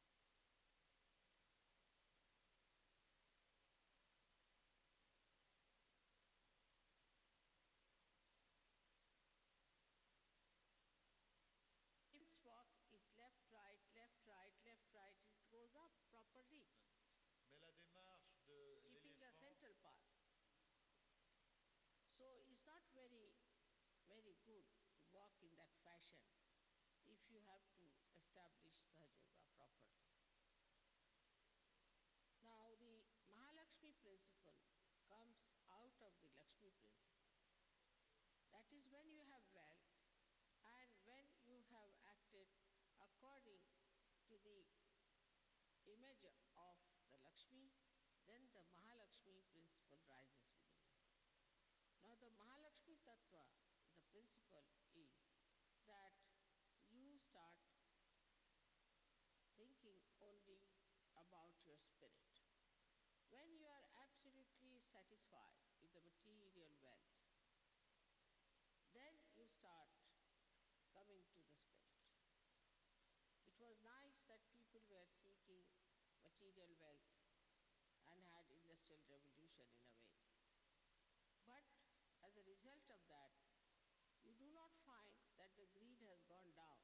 On the contrary, it has increased. And the lust has become so perverted.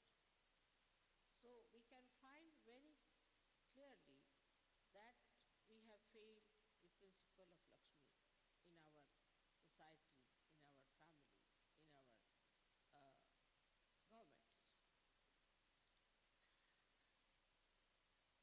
So the understanding of spirit is only possible for people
on the Navi.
Let's raise our Kundalini in front of our center channel a few times.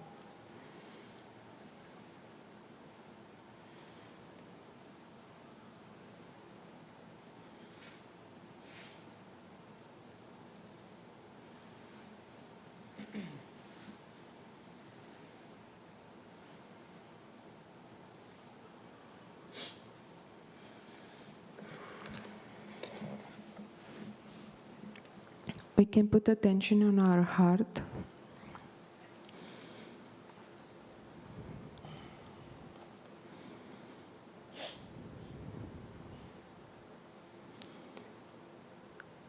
Let's place our right hand on our heart.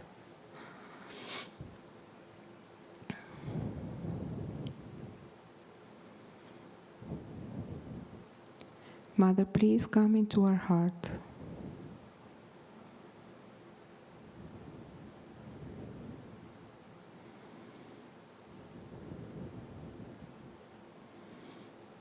Mother, please come into my heart.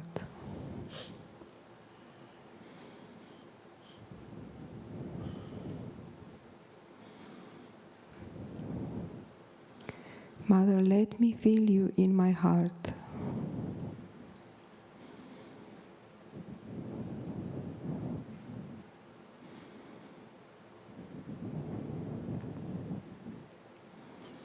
Mother, let me feel you in my heart.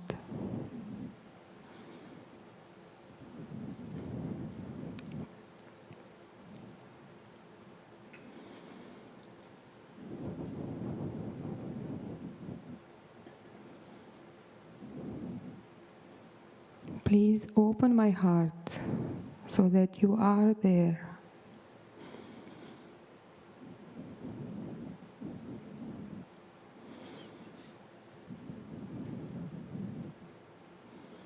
Mother, please put your feet into my heart.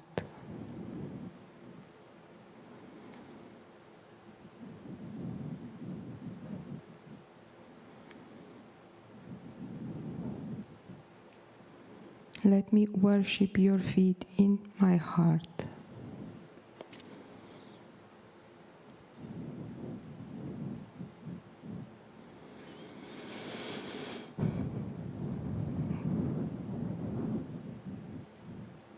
Let's repeat these affirmations in our heart a few times.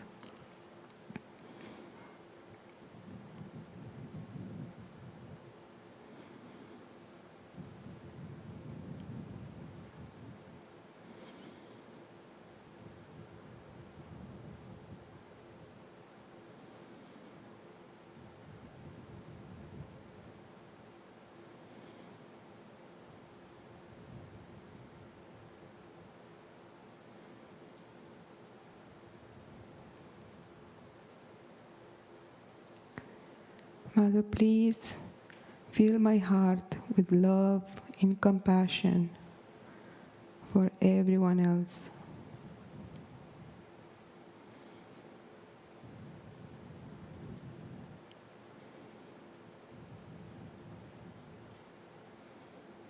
Please establish these qualities in my heart.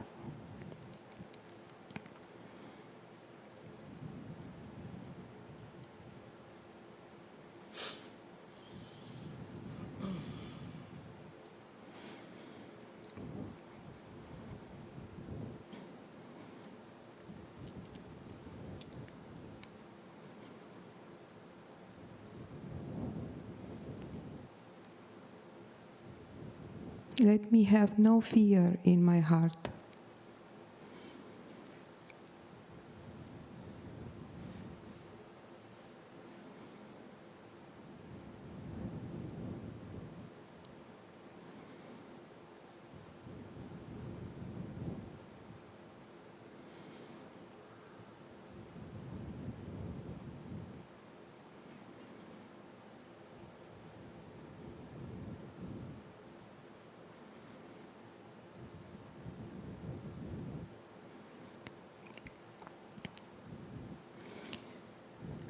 Mother, please enlighten our hearts with all your divine qualities.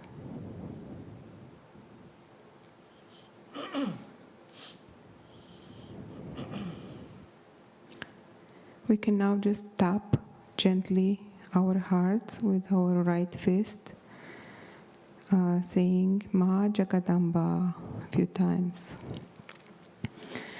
Ma Jagadamba, Ma Jagadamba, Ma Jagadamba, Ma Jagadamba, Ma Jagadamba, Ma Jagadamba, Ma Jagadamba, Ma Jagadamba, Ma Jagadamba, Ma Jagadamba, Ma Jagadamba.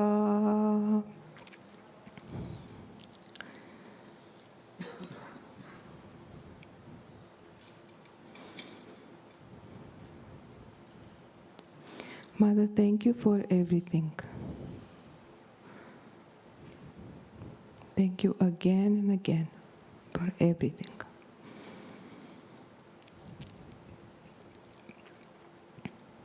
You can now watch Shree Mataji talk. What is the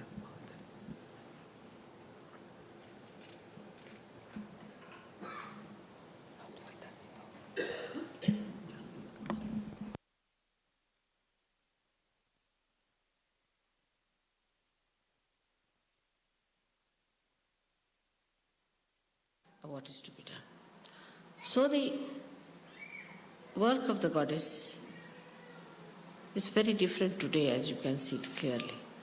Of course, symbolically it is the same.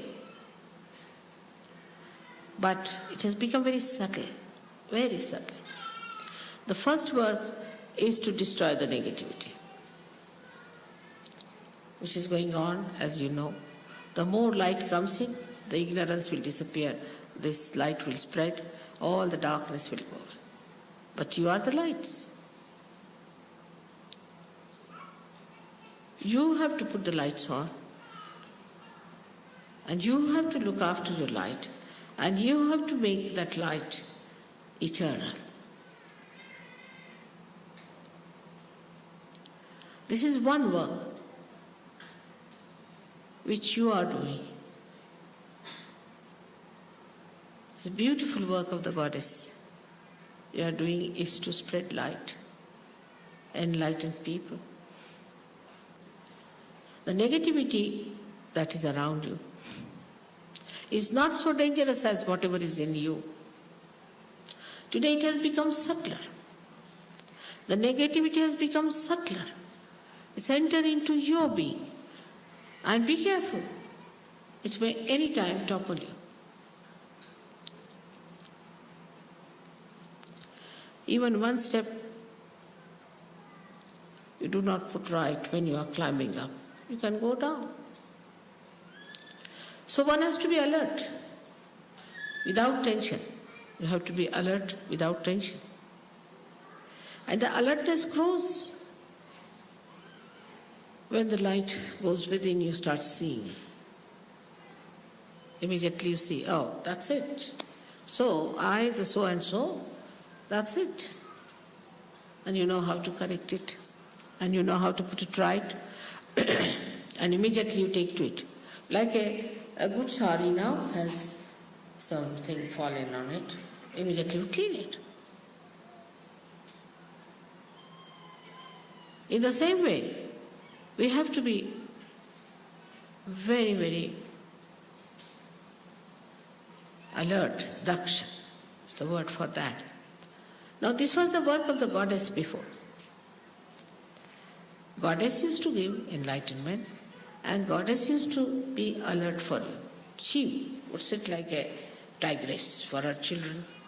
They are praying, they are doing puja, they are doing some sort of a home, a havana, so the goddess would sit out, protect them from all negativity coming, all rakshasas coming, kill them, they used to do that.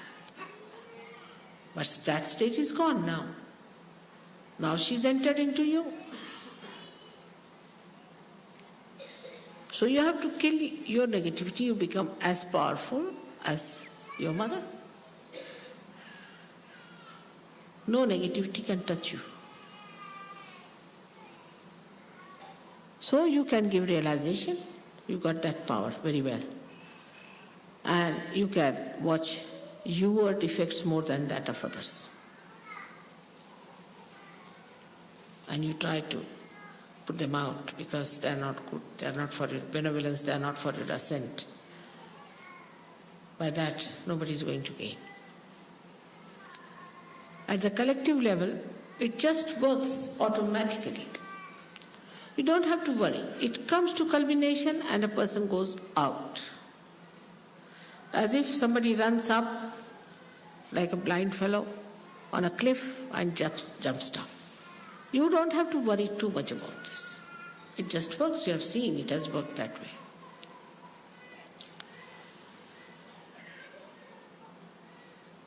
Now another quality that you have, to believe that the Goddess is working through you. In you she resides. You have got the powers.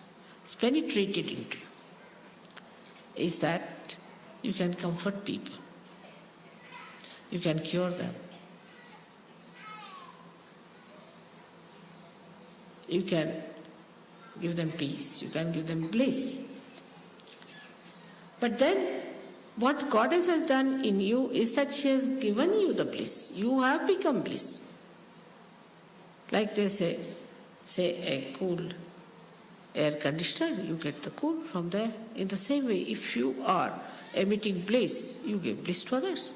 But there is no bliss within yourself. But what bliss you can give to others? So a Sahajogi has to be a blissful like the Goddess. You see, she has very extreme characters, as you must have known that. She's extremely cruel. She can be very cruel. And she can be extremely gentle. Like 2 ragas of yesterday.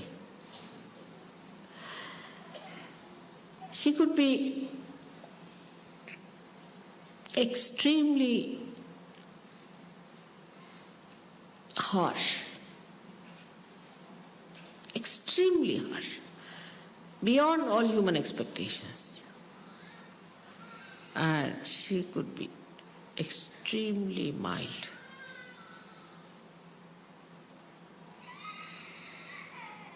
So this harsh part, you need not have. It will just work.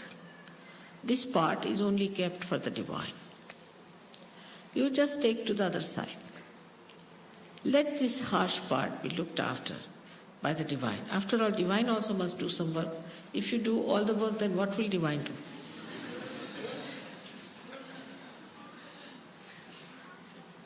So the divine will look after that part. So you have to enjoy yourself as the Goddess enjoys herself. Enjoys her place, enjoys her peace, enjoys her everything. Her creation, her children, their love, everything she enjoys. In the same way you have to enjoy. You have to know about everything. You have to be absolutely knowledgeable.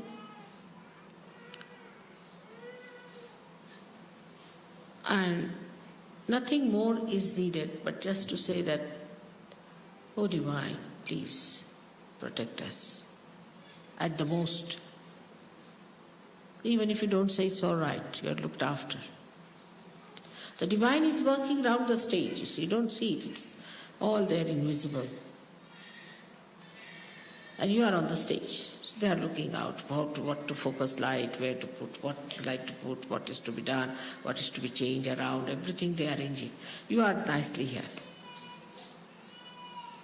So you need not do all that work. You do your work of acting and saying dialogues. That's your work. Let them do their jobs. And they are doing very well. They are excellently placed and they are experts. So to leave certain things into the hands of the divine is what we call as surrender. and that much of is if done, then most of your things will work out so miraculously. You'll be amazed how, Mother, how it has worked out. We never expected how things we got it done. There's a very, very big force working. The force, the energy, which is the source of all the energies, which has created this great universe, which has created this Mother Earth, created this sun, which has created you very delicately. This force is working. And that force is looking after you. So proud of you that you have come on the stage now.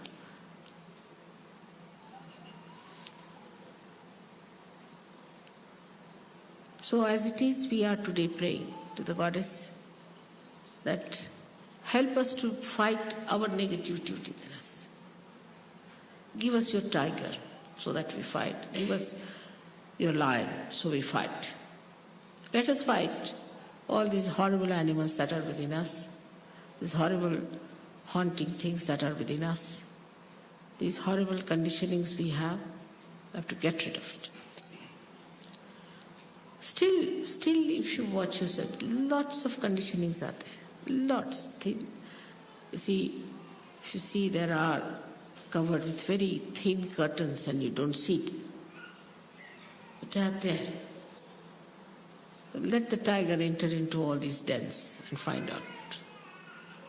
And you enjoy that, riding over the horse, riding over the lion and riding over the tiger. Like a goddess, why not? After all, children get all the heritage of the mother, don't they? So you have all the heritage available to you, but you have to be worthy in the sense that you have to know that you are worthy. That's all.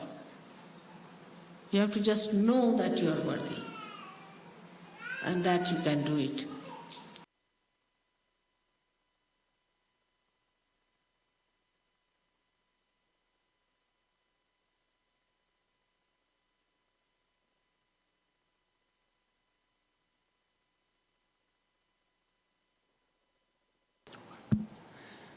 Let's meditate.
Okay, so we can slowly open our eyes and time for the lunch break.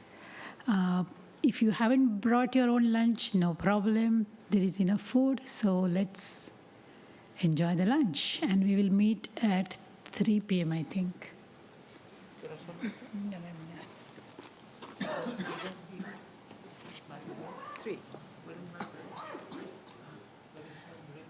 Yeah, it's 2 o'clock, so maybe earlier than 3. 2:45, we can start with our Vishuddhi Chakra.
just from here? So go into your house and point to my house. Yeah. I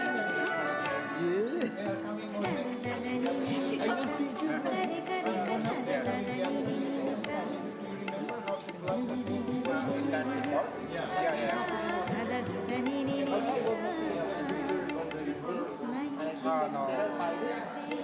Either we have to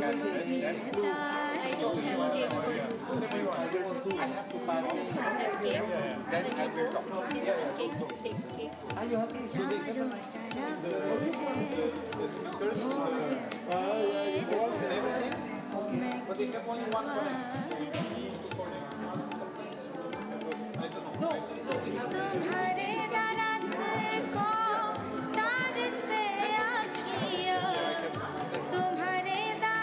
they have their phone, they have their phone.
जय जय माँ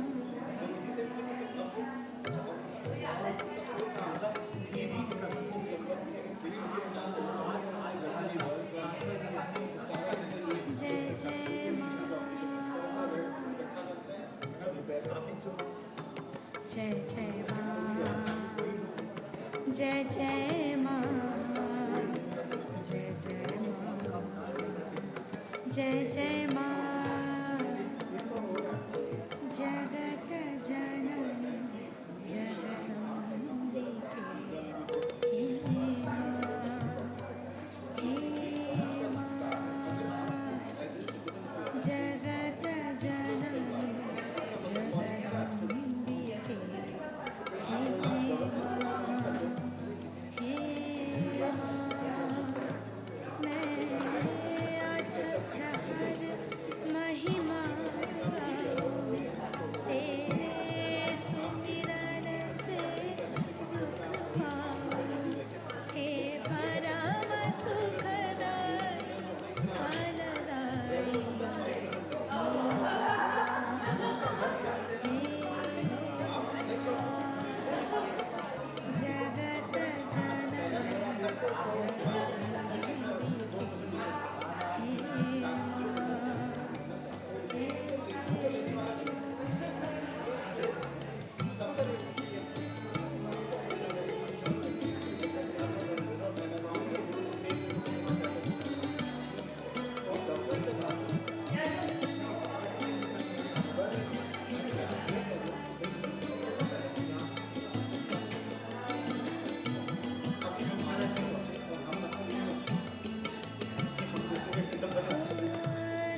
जगत जननी जगदम्बिके हे माँ जय जय माँ जय जय माँ जय जय माँ जय जय माँ जय जय माँ जय जय माँ जय जय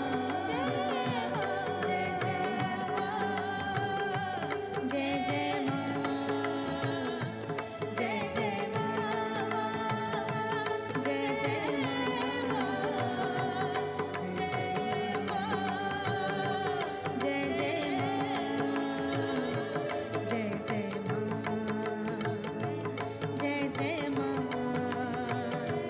जय जय माँ जय जय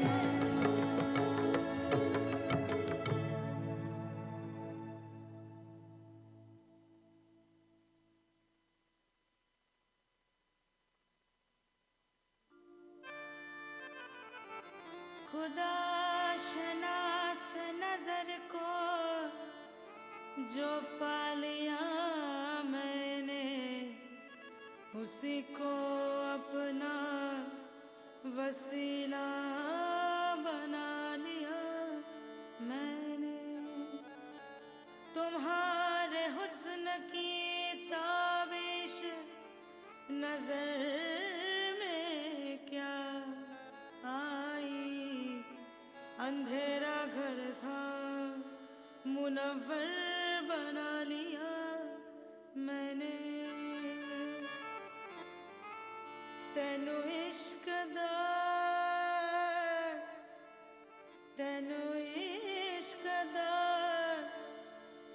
लगियां रो हो तेरे बचने दी नहीं तेनु इश्क दा लगियां रो तेरे बचने दी नहीं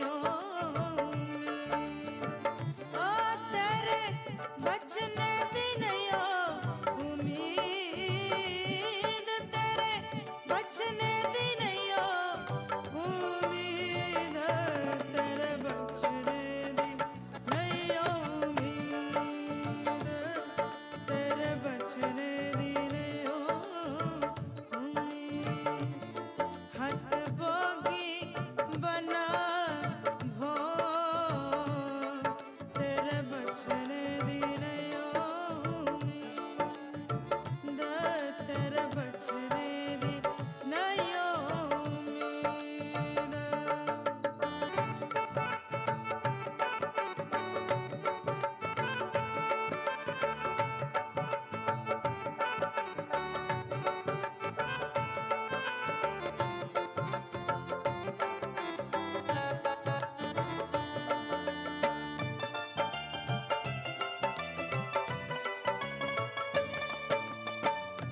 घर से निकला क्या कुछ सोच कर क्या कुछ सोच कर क्या कुछ सोच कर घर से निकला क्या कुछ सोच कर काया खर्च हुआ माँ को पाकर ओ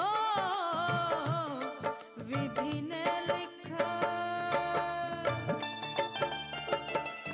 ओ विधि ने लिखा तेरा ये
जो भी आए हो रब्बा, तेरे दर पे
माहियार दे घरोले भर दे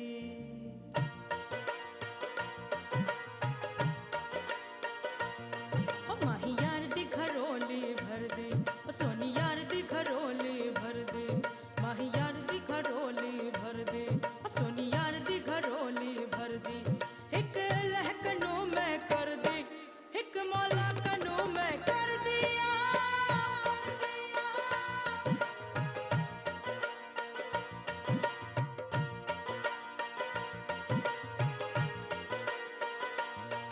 माहियार दी घरोली भर दे सोनियार दी घरोली भर दे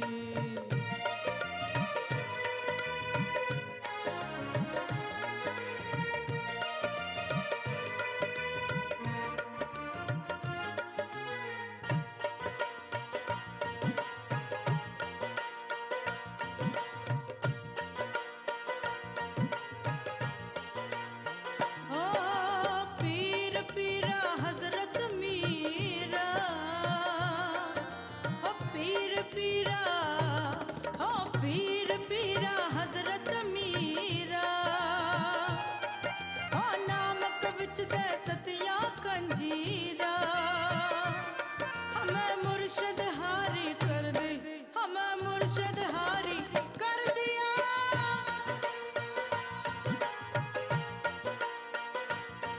माहियार दी घरोली भर दे सोनियार दी घरोली भर दे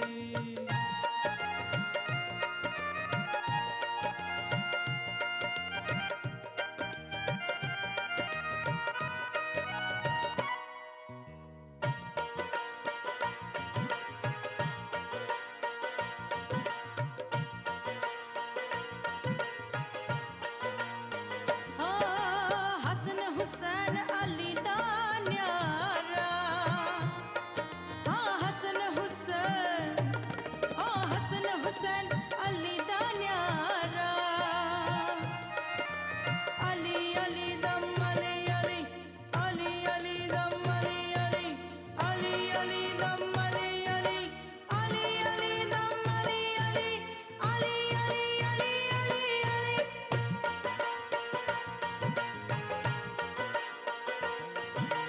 हसन हुसैन अली दा न्यारा खान कुमार दा सर पे जाया हमें बाली शाह कर दी हमें बाली शाह कर दिया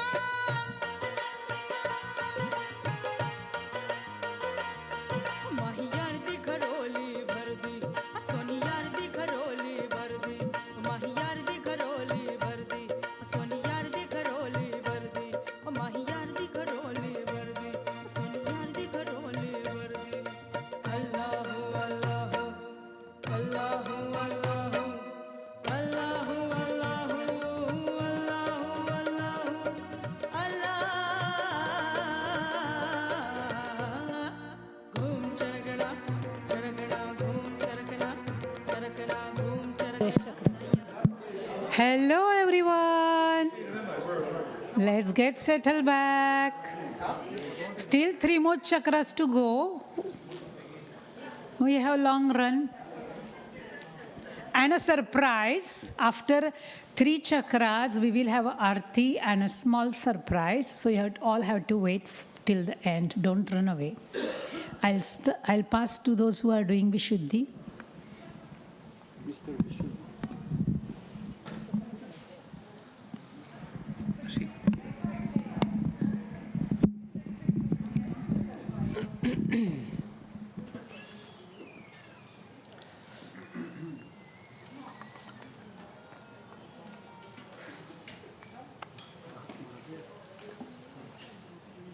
You play whatever you feel. With the alarm. Hmm.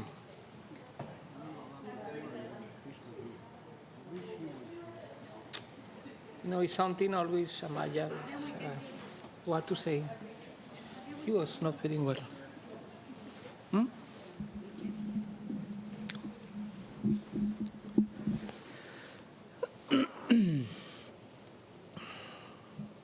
So let's continue with the seminar.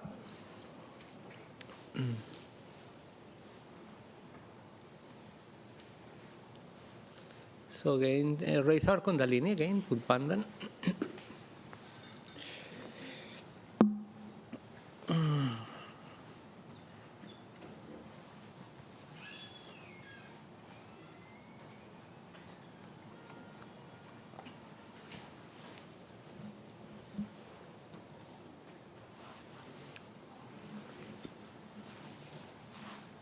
Yeah.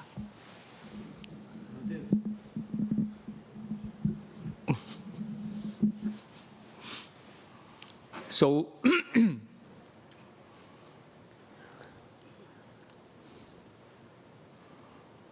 let's again look at Shree Mataji's photo. And Shree Mataji is present here with us, helping. And letting us to enjoy everyone. Thank you for those who made the lunch possible, nice and delicious food. Okay, so we are going to start with the Vishuddhi. The next is Vishuddhi. As we know, America is part of this. In the subtle way, America, including South, Central, and North America, and some yogi has been recently to places like Cuba, and hopefully soon all of us we could also enjoy going to other latitudes like South America. It will be nice, very fulfilling, and also very complementary for the Vishuddhi chakra. And let's pray for that. So Shree Mataji, please give us the privilege to know America and to go America, and it's really the land of opportunities, the land of beauty, the land of, let's say, freedom, despite of difficulties, but still we can do Sahaja Yoga freely and nicely, and we can spread anywhere Sahaja Yoga. That is a blessing in this time so difficult. Okay, so this is about America. As we know, South America belongs to the Vishuddhi.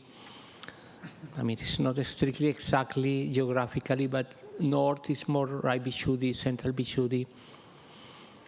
And we belong to this beautiful land of Vishuddhi, Shri Krishna's land. So in a way, we might get the benefit of being in the Vishuddhi, but also we might get the difficulties being here in the Vishuddhi.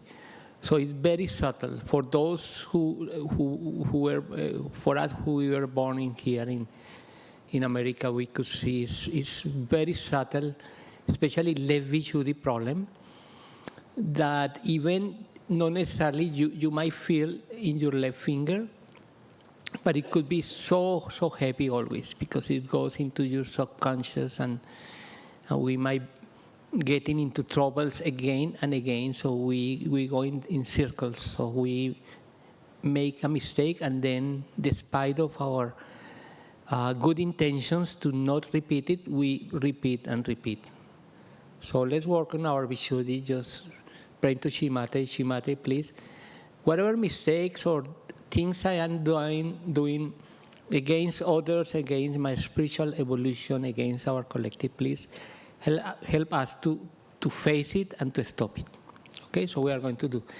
So at the beginning, we are going to clear the Vishuddhi chakra by saying Allahu Akbar. We can say, let's stand up and let's say 16 times, as we do in Bachi, whoever has been dead, every day we do. And to clear the Vishuddhi in general, Allahu Akbar, God is great. So put index fingers to the ears and try to stretch your neck as much you can, and look at open eyes, and let's say at unison the same time 16 times Allahu Akbar. Let's start. Allahu Akbar, Allahu Akbar, Allahu Akbar, Allahu Akbar,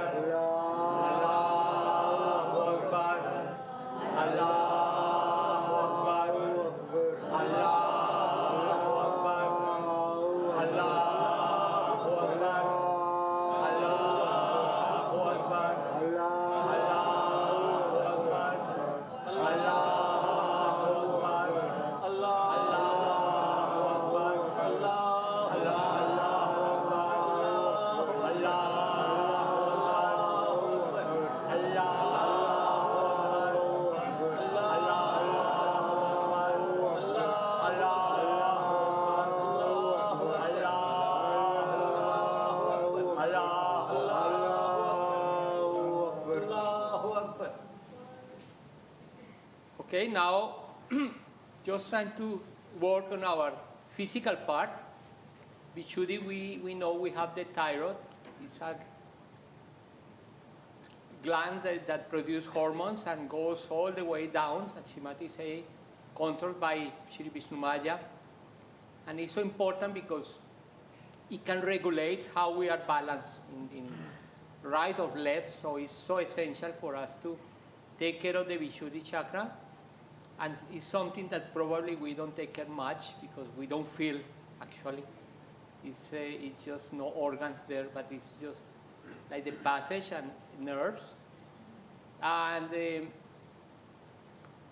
let's do, as Srimati explained once, the treatment that is just stretching our arms as much, and we might take longer and let's see how much we can do.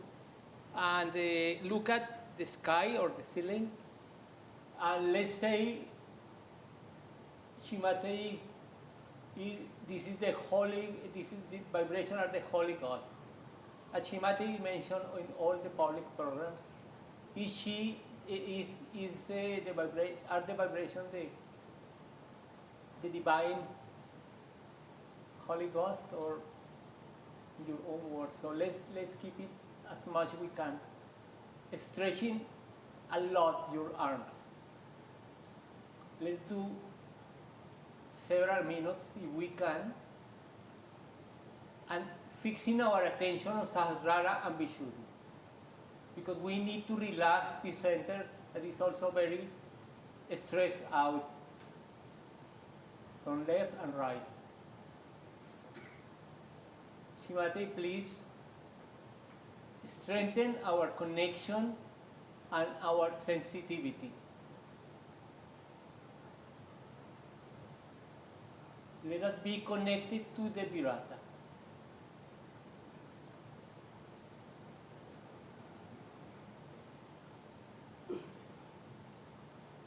Let's try to do as much you can resist, but it's important to exercise. And I remember at the time Srimati used to come to Colombia or any place, she did so long that we couldn't even bear, and Srimati, she did it so relaxed, because probably we need to strengthen this chakra.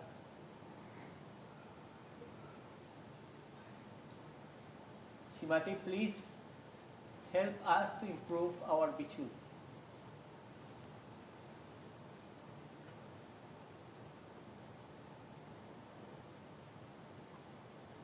Few more seconds.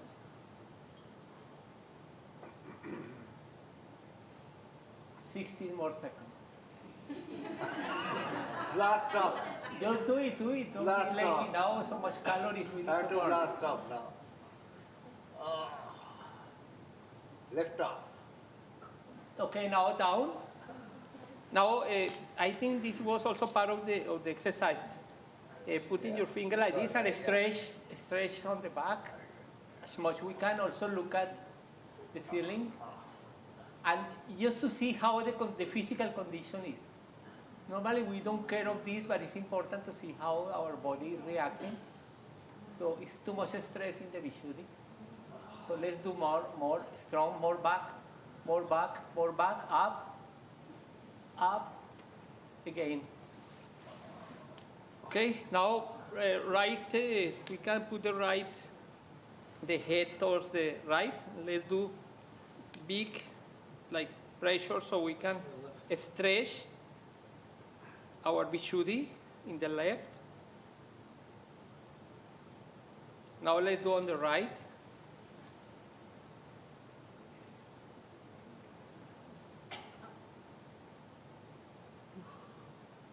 Okay. Now let's see if we feel more relaxing. Let's move also the shoulders on the back, doing backwards, rotating 100 degrees, 180 degrees, several times. Now let's do front.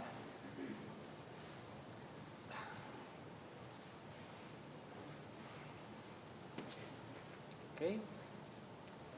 Now we can start. So Try to feel vibrations. These are much better now.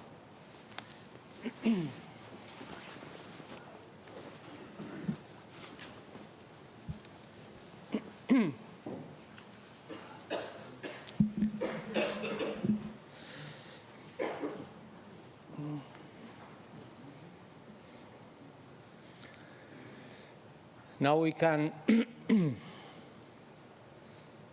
close our eyes. We are going to do short meditation, introspection as well. So Shree Vishnu Maya is connected to all chakras, all nadis.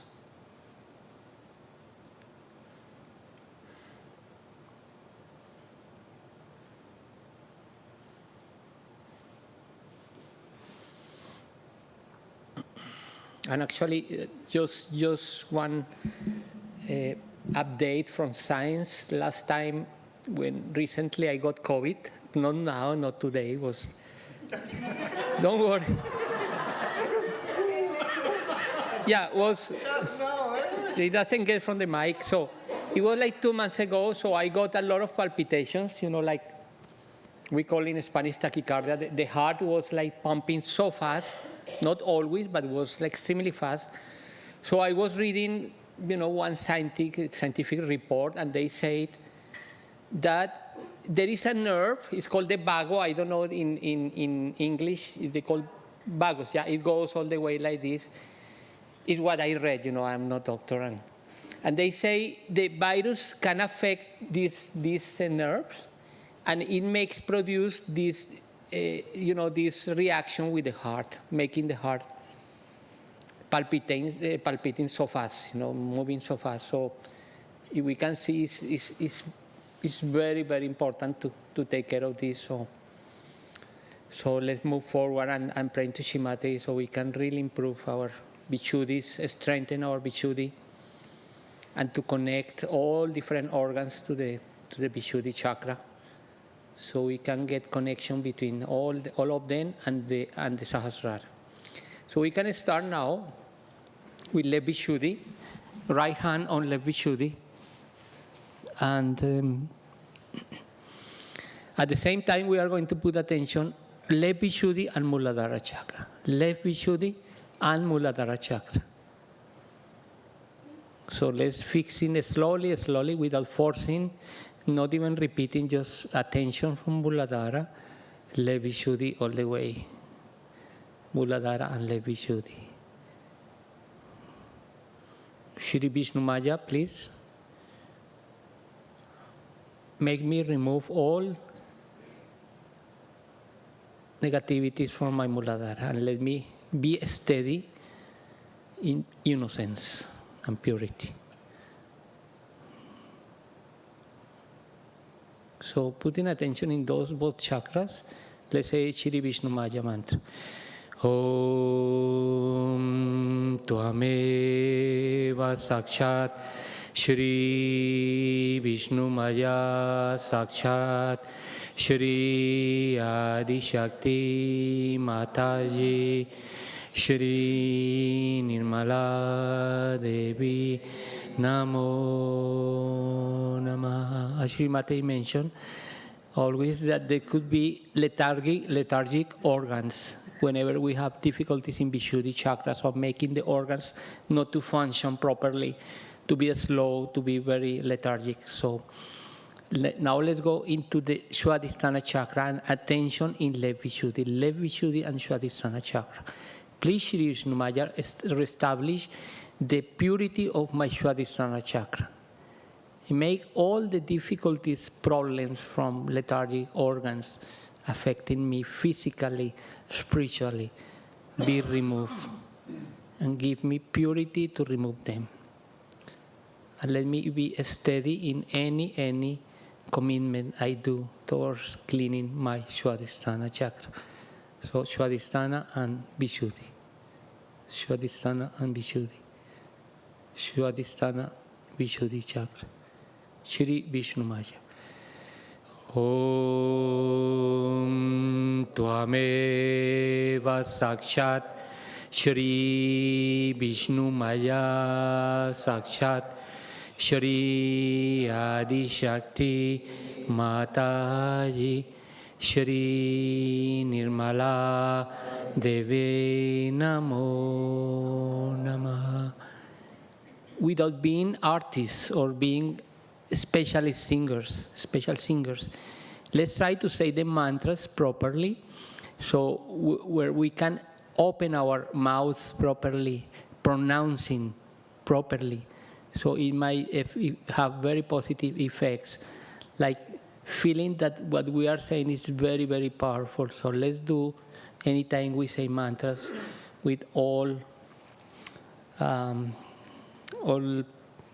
proper ways to say, to talk.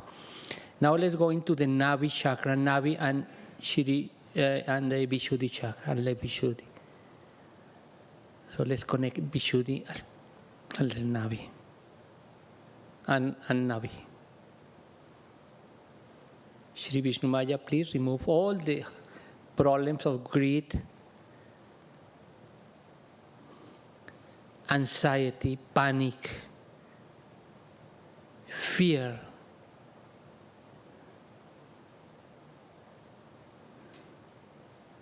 especially anxiety, too much anxiety. As Srimati said, we are not constant. We are just going from be good and to be not so good. So let's try, Srimati, please help us to be steady in our Navi. Balanced, satisfied, content, happy. Navi, Vishuddhi chakra. Please, Shri Vishnu Maya, help us. Shri Vishnu Maya. Om Tvameva Sakshat Shri Vishnu Maya Sakshat Shri Adi Shakti Mataji Shri Nirmala Deve Namo Namaha.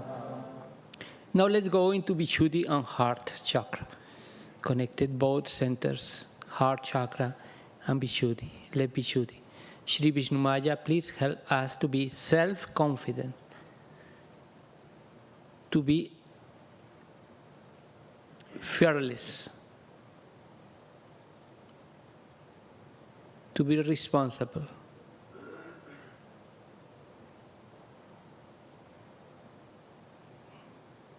Help us to open and to connect our hearts with the Sahasrara, with our brains.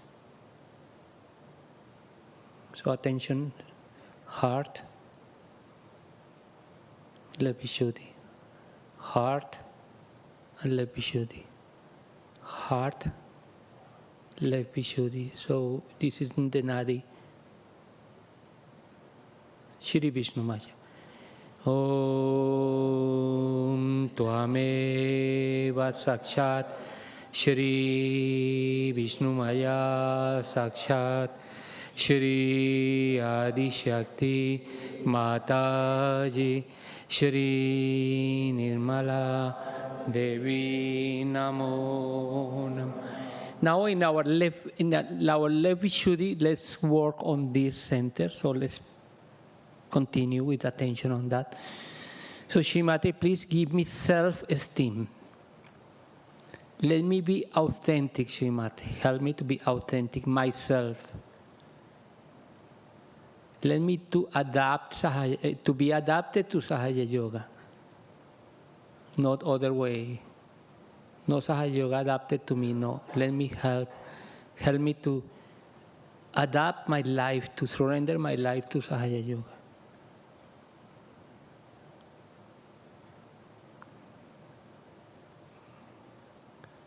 Give me self-esteem.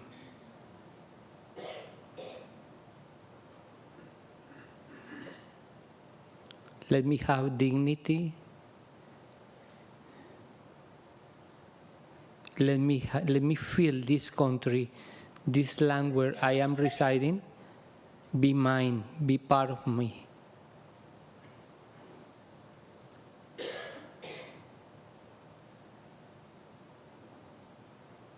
We deserve to be here. We are not inferior. Nobody gave us a favor. we belong to this land because the Divine wanted us to be here, and let's work in dignity, with complete freedom, security, confidence, that we belong to here.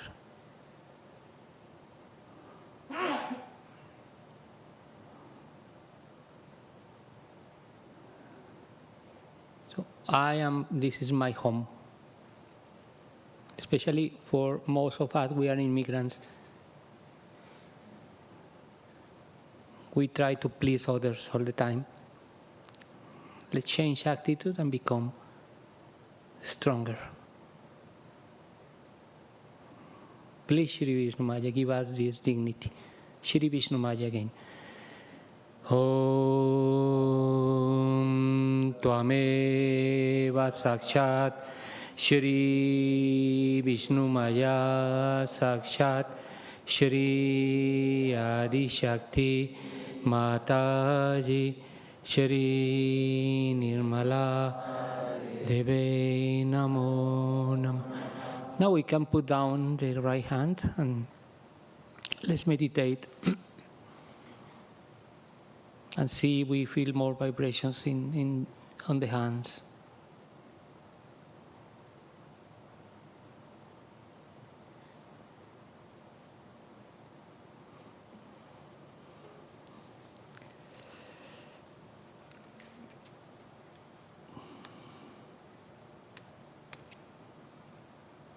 Now we are going to say only the holy mantras of the Virata.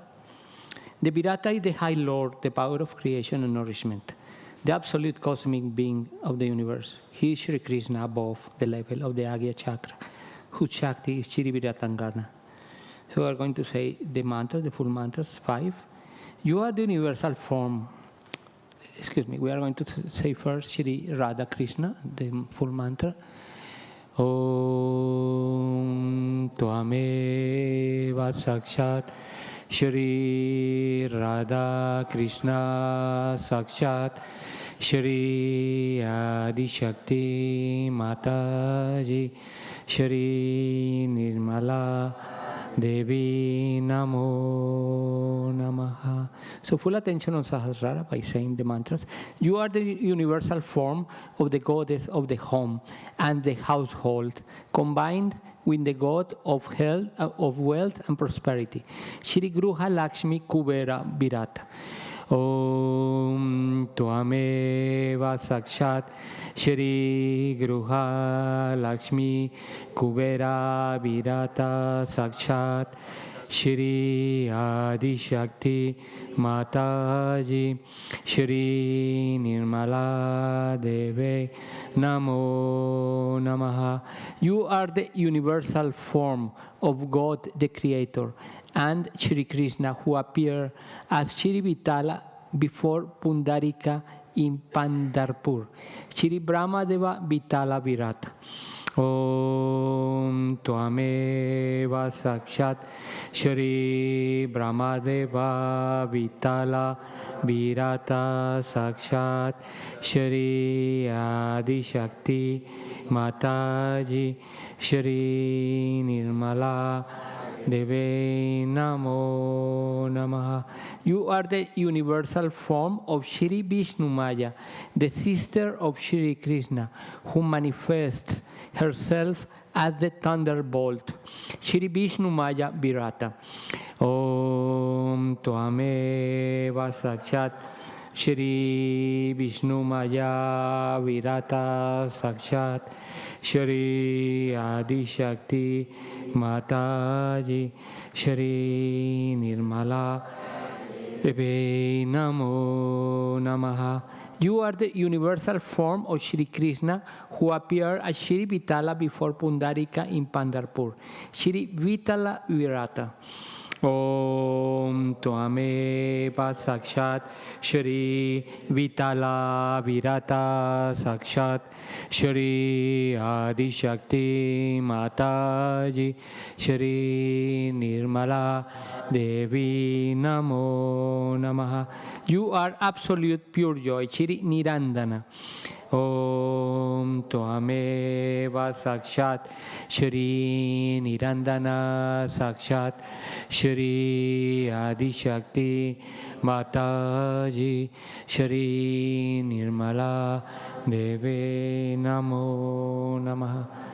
Jai Shri Mataji. Now let's watch Shree Mataji's talk about Vishuddhi Chakra.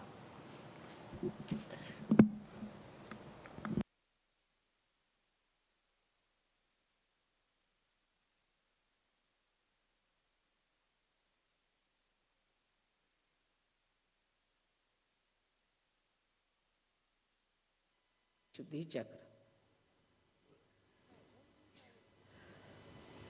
Now, when we have our Vishuddhi problems, we have to know what are the deities on both the sides and what were their qualities which are lacking in us. That's why we are suffering. Let's see the right side, Vishuddhi, when we catch.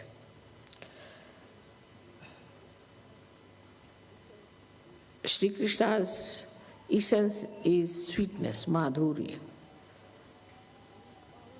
Madhurya. And his power was Radha. Ra is energy, Dham is the one who has sustained the energy. And her power was, she was called as Ahlad. Ahlad means joy-giving qualities she had. So Sri Krishna's qualities were that he was Yogeshwara, so he was the witness, and sweetness.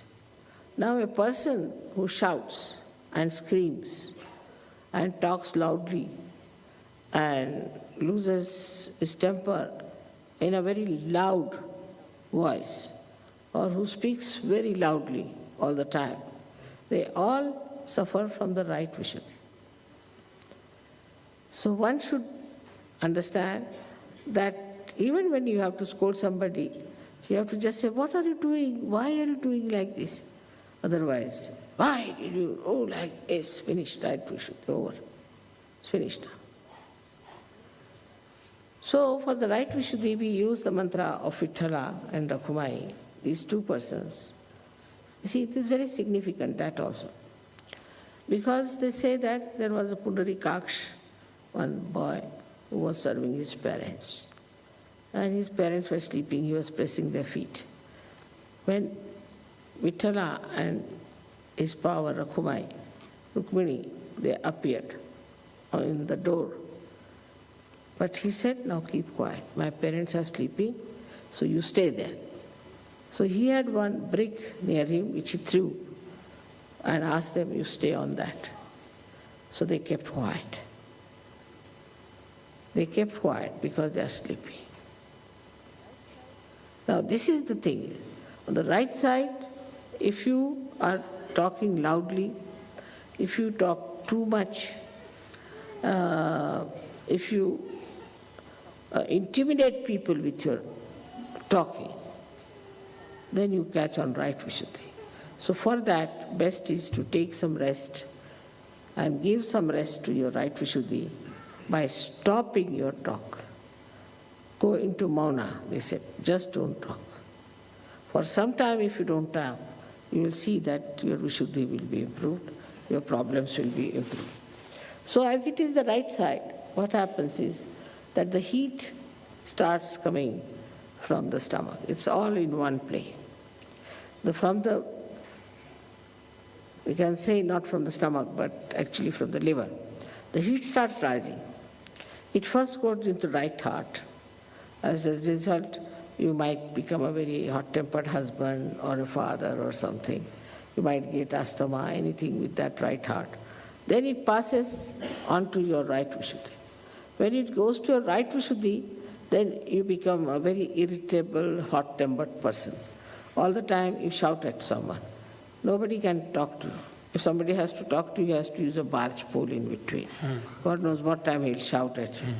Or maybe I've seen many women lose their hearing or men lose their hearing when there's somebody who is shouting at them. So shouting is a very bad thing for others and also for yourself. Because, of course, your Vishuddhi goes out. After some time, your voice goes out. After some time, you cannot talk. And sometimes they have to just keep quiet. But for others, it's even worse.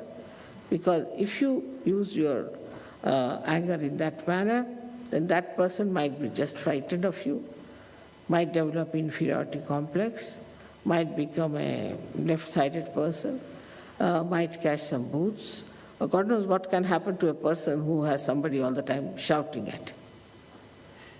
But the worst physical thing could be that he can become deaf. So, from Sri Krishna's life, one has to learn that how he would just play his flute, and the whole atmosphere used to become absolutely quiet, without any ripple of any trouble, any idea of disturbance, just peaceful. But in modern times, the other way now. They have the music where the right Vishuddhi is about to break or burst, I don't know what sort of music it is. When they listen to this music, see, then it excites. Then it excites you. It doesn't make you peaceful. It excites you more and more. But as Sri Krishna becomes Virata, your limbic area also gets numbed with it. And when this shouting music is too much, then they have to use loudspeakers and shout much more. Then they have to put something near the ear to hear something. Otherwise, they have no excitement. All the exciting, we can say, all the exciting cells become numbed. And you have to really go in for tremendous effort to create that excitement in those numbed cells. So it's very dangerous throughout. If you see that it starts from the liver, goes to the right heart, then to Vishuddhi, and then in the brain. So then you take to drugs, because your brain is numbed out. So you take to drugs, and when you take to drugs, then you feel that you are all right. Then again, you feel that this drug is not sufficient, then you take stronger drugs. Then you take more drugs. It goes on one after another. Ultimately, it reaches a stage when you are nowhere. So it is all self-destructive.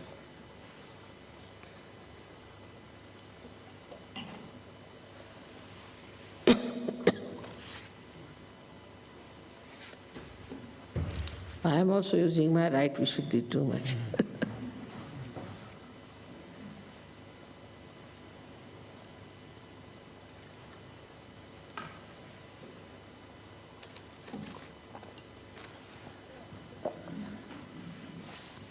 So on the right Vishuddhi, you have to learn to have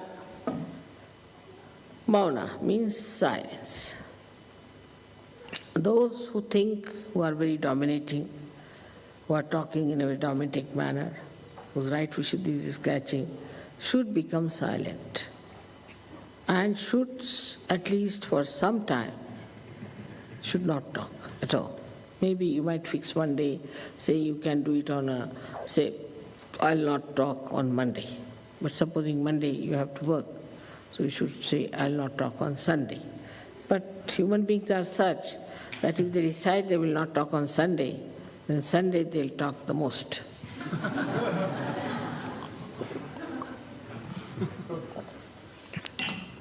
And this shouting and then intimidating people, you have no right. You have no business to shout at anyone whatsoever. What is the need to shout? After all, you are a human being, another one is a human being. God has not given anyone, whether it is a husband, wife, children, or anyone. But I find these days even children shout, the mother shouts, the father shouts. If you go in the house, you feel like running back, because you'll hear nothing but shouts. So this kind of a family system will completely finish that family, and there will be no beautiful relationship between each other and between the other people. Sometimes you can say the whole country is having nothing but shouting at one and shouting at another. All over you go, you find nothing but shouting. Even if you take your car a little bit this side, there will be a shouting. For the slightest excuse, they start shouting and spoiling their right Vishuddhi. Now, for politicians, they think it's the best way to shout, because they can really impress people by their shouts. So they shout a lot, tell people this, that. When they speak, you should hear there's no sweetness in their tongue, nothing of the kind. But they shout, and by shouting, a person gets frightened. All right, you want the vote, we'll give you, but don't shout. That's how many people get elected and become big and think that they are very successful because they have been shouting. Then they have training for shouting, and they go in for higher and higher education in shouting.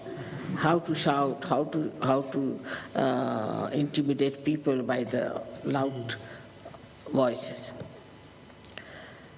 For Sahajogis, it doesn't behove.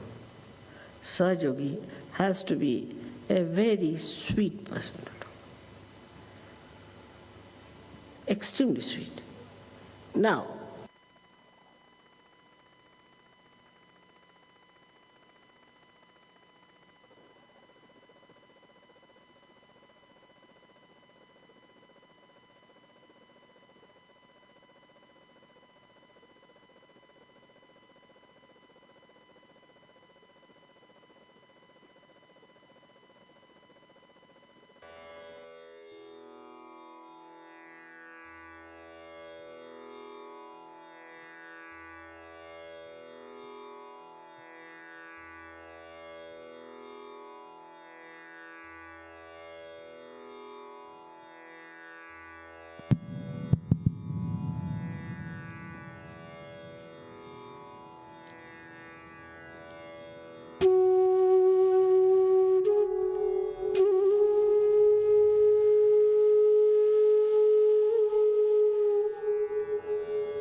Let's stand up just for 1 minute to stretch.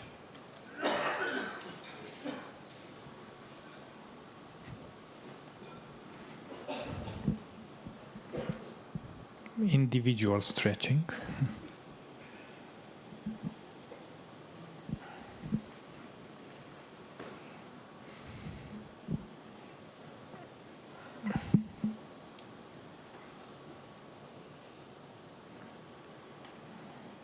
Okay, we can sit down.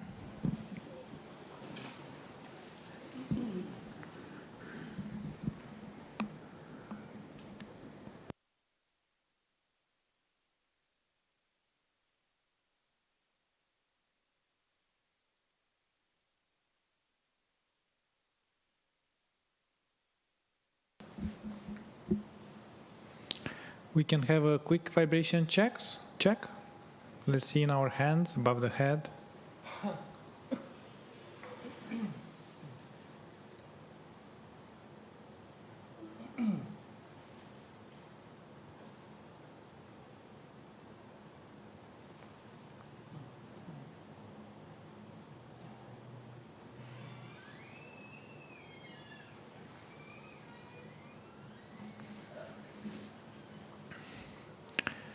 We are now moving to the sixth chakra, Agya chakra.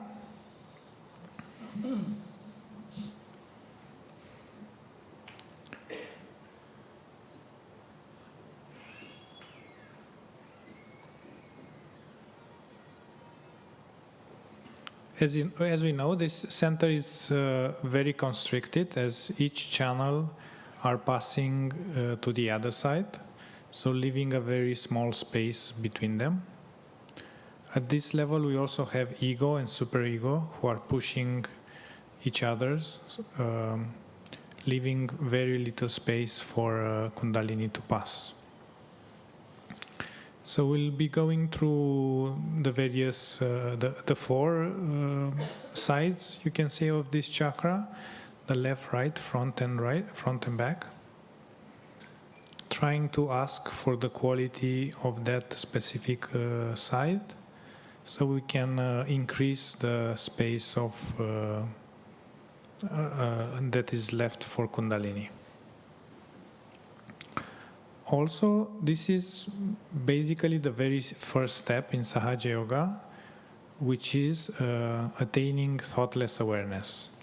So without going to thoughtless, all the other knowledge, all the other actions we do in Sahaja Yoga, all the activities, everything, are not really valuing much.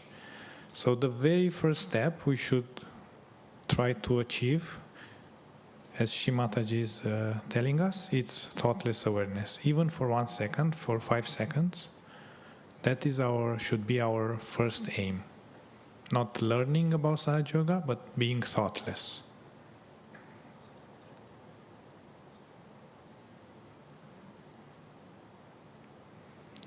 So the very first step, we'll put our attention on the front Agya. We'll put our hand on our forehead. And this side, you can say, allows us to forgive. But at the same time, we should make a conscious effort to forgive everybody. And of course, then Kundalini will help us to deepen our forgiveness. But at the beginning, let's say with full conviction, without thinking about somebody specifically, Mother, I forgive everybody.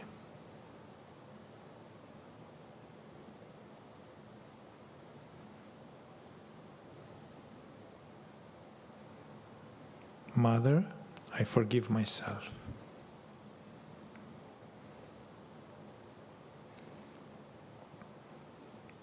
And you can say, as a trick to help us go thoughtless, we should forgive, we should watch and forgive our thoughts. So each time a thought is coming, just watch it and forgive it. Don't fight with it, just forgive it, so let it die by itself. So Mother, I forgive my thoughts.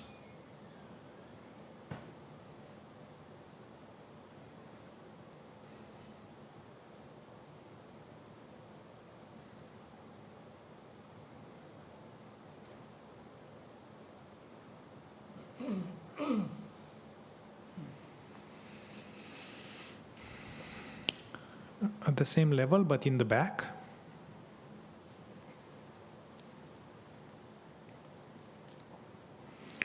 This is somehow related to left Vishuddhi. So when we feel guilty, we also block this center. So for our own satisfaction, without thinking of something specific, we should ask forgiveness from the divine. So we can say, "O divine power of love, please forgive me for everything that I've done wrong." Or simply, "Mother, please forgive me for everything."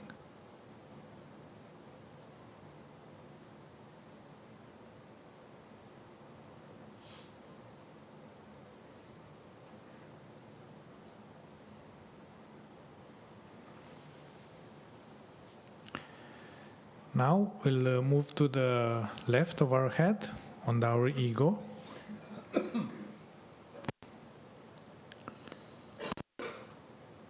One of our enemies inside.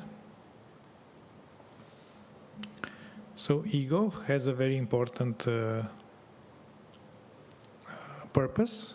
It helps us act, it helps us plan for things, it helps us understand, think about things.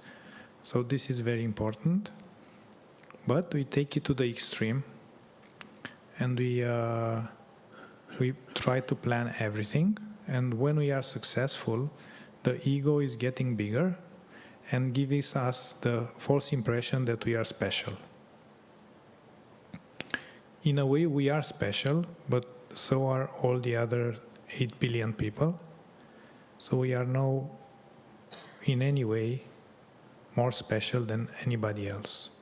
And because we know for sure that we are the spirit, we are not only the same as everybody else,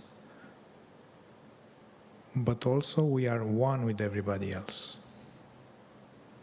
So there is not really reason to feel that we are above, or we know more, or we are smarter than the others. So here we can say, "Mother, please make me humble."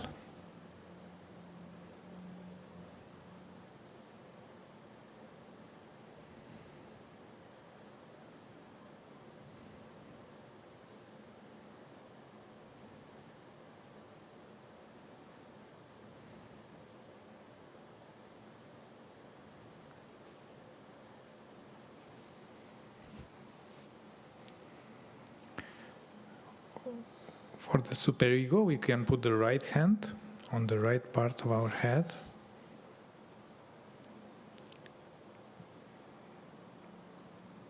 The superego is the end of the left channel, which is our past. So everything that comes from the past resides in our superego. Again, the superego is also important because we need to remember the past and use the lessons to go forward. But again, we are taking it sometimes to the extreme and use the past experience as conditionings. Then we are stuck in those conditionings and we can really enjoy. And sometimes we become very fanatical about things, including sometimes about Sahaja Yoga. So here we can say, "Mother, I am not my past, I am not my conditionings, I am just the pure spirit."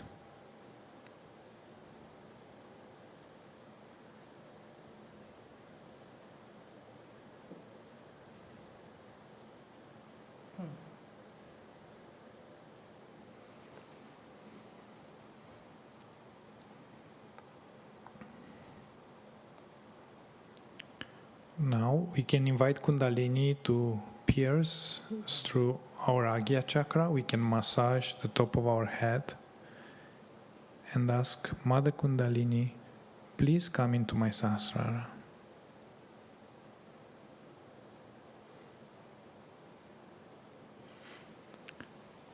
We can put our hands back on our lap, and for 3-4 minutes before we play the video, let's just enjoy the state of thoughtless.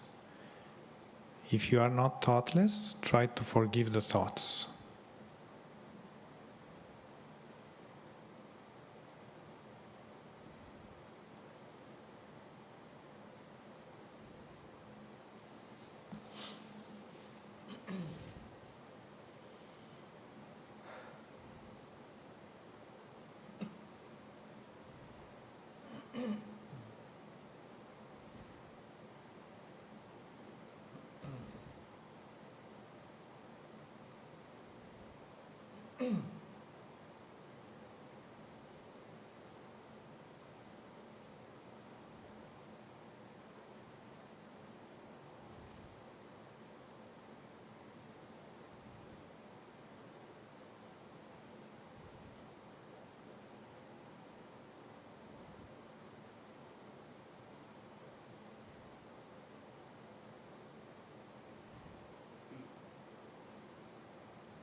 We can now watch the movie.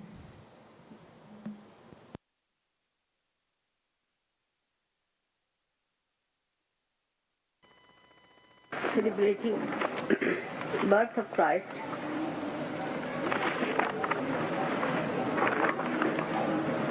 which was a very big event in the realm of human awareness. As you know, that when he is born in the Agya Chakra, he sucks the ego and superego. That's the conditioning within us and our ego. Such a great happening has taken place about 2000 years back. But today is the time for us to utilize that great advent on this earth. To understand Christ, first of all, we have to know that he was just nothing but Omkara. He was just made of vibration.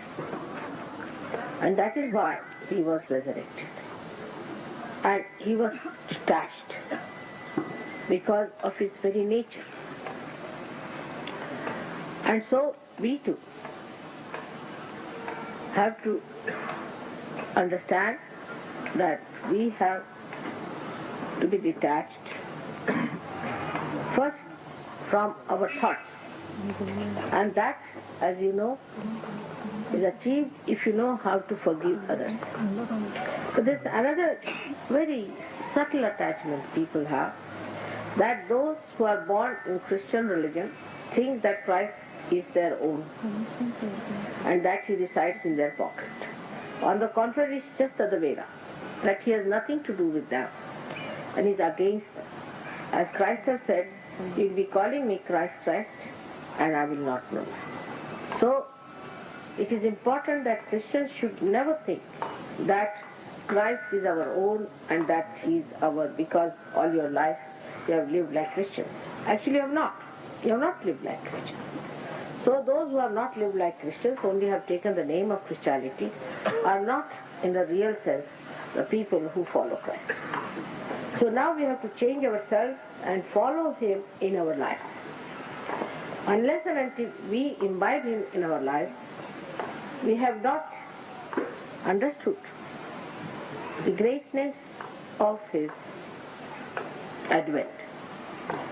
Just because we are Christians or so-called Christians, to believe we have much to do about him and to be identified with him is absolutely wrong. And that's what I warned you before, that we have to imbibe all his qualities. It was a living example of a very great advent, that he came on this earth and led such a pure and a holy life. Try to develop your purity and holiness and a powerful holiness and a powerful auspiciousness which does not get contaminated but fights whatever is anti-God, whatever is anti-Christ.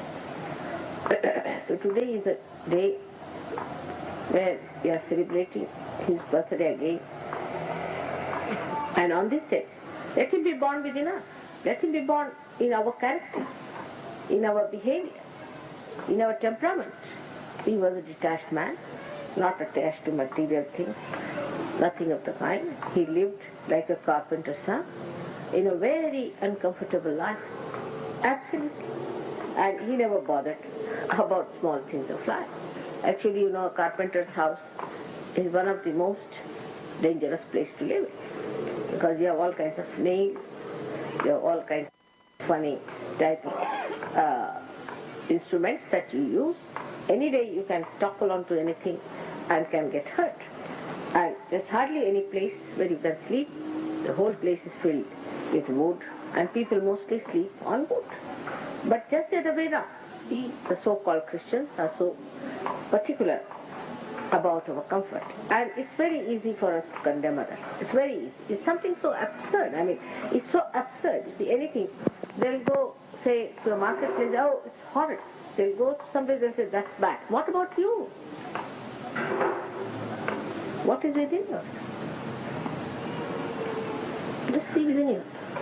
And this is the thing we have to develop now. We have to cleanse ourselves from within.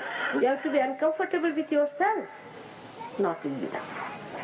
You have to be uncomfortable with what bad things we have within ourselves, and not from without. Take your attention from outside inward, as Christ lived a life which was inward. He was not living outside. He was living inside himself. And that's what we have to today understand on this day, that our new birth should take us inward. Our worry should be for our inward comfort and not for outward comfort. Like yesterday, if you didn't like the picture, it's a good sign that you can't live with dirt and filth. But that is still outside. But what about the inward dirt and filth? What about the inward thoughts that are contaminating us? What about the silly ideas that are still on our heads? Take them away. Throw them away. And be again born like the lotus, like Christ, who all his life lived like this, died for us and was resurrected. So we have such a great example to be imbibed within ourselves, in our character, in our lives. This is, I'm saying again and again, because we really get confused. We think if we have a sort of a passport, we are all right. No, that's not so. It's the becoming within yourself of Christ-like behavior. And the greatest of all is forgiving. The forgiveness. The forgiveness, which is so lacking in us, you see. Unless and until we develop that, this ego has to go away. If you have to be Christians, we have to be ego-less. And that's what one has to understand, that when we talk of Christ's birth, such a beautiful time, though he was born in complete discomfort. He could have born in a king's place. He could have born anywhere. But why he did it? Because he knew that when Christians will come, they will seek the best beds for themselves, the best houses for themselves. And little bit here and there they won't tolerate. They'll be shouting for little things. A carpet is spoiled, a this is spoiled, and it's so low-minded. So, for you, it is important that you must rise higher. Higher, and see how he was born in the mansion. in such an uncomfortable place where there were all kinds of cows and cow dung and everything was spread there. And he just didn't bother. He got his birth in a place which you would not like to even visit or to sit there. And the mother cleaned the whole thing for him. And he was born there, a sparkling star of the heavens, to cleanse it. Because if you are clean, you clean others. So this today, the great day of his advent, let us celebrate in this great country of yoga, especially this Bhumi of Pune, which is the Punya Bhumi, that the auspiciousness, the holiness, and the complete detached temperament of Christ we are going to imbibe within ourselves. And we are going to live like real followers of Christ and His life. Today you are Sahajogi, so you have no caste, no custom. You have no religion now. Now you have only one universal religion, that is Sahajoga. And there Christ is worshipped. Everybody worships Christ because He came not for one person, 2 persons or 10 persons. But those who worship Him must express His character, His life. As a materialist, how can they talk of Christ as just character, because there was no material thing in His body. He had no matter in it. He was just vibration. That's how He walked on the water. So how can materialists ever claim anything about Christ as character? This is the problem one faces when one sees how we are juxtaposition of what we proclaim.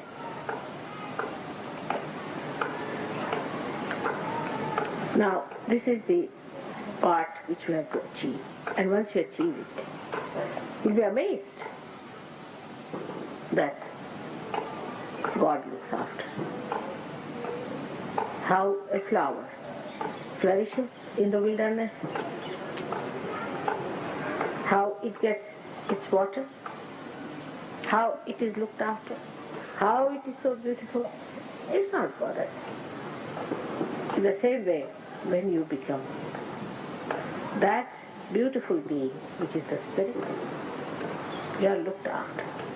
You get all the blessings, all the joy, because the source of joy is that. Absolutely. But when you cover it with your ego, that joy you get. So just try to clean that ego somehow. See your ego. Oh, Mr. Ego, you are there. Get out. Take it out. With affection, with kindness towards yourself and towards others. Try to rise higher and higher into that realm which Christ has created for us. In the limbic area, where it is the kingdom of God.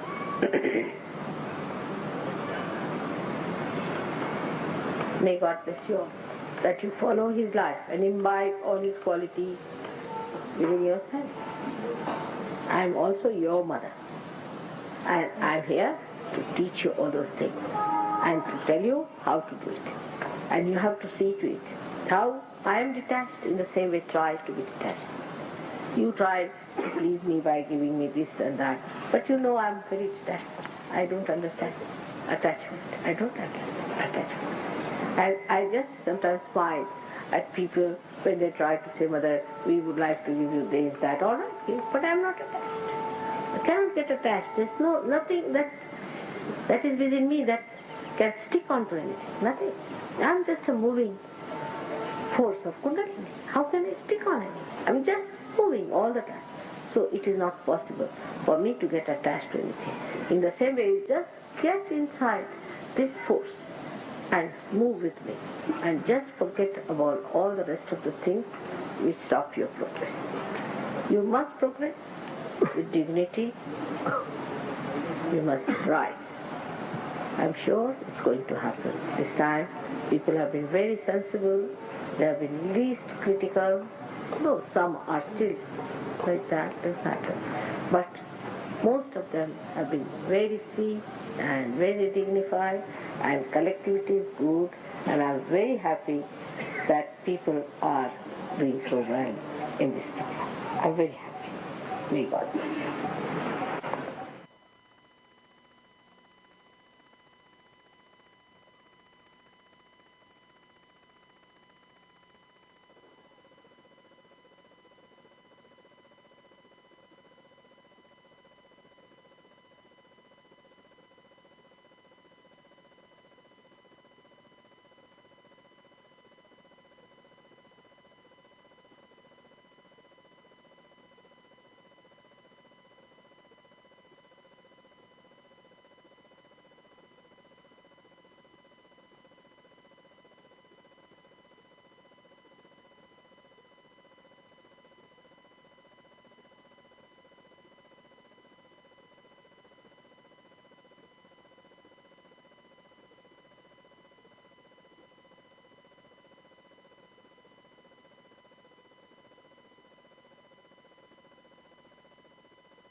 Sahasrara Swami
Sahasrara Swamini,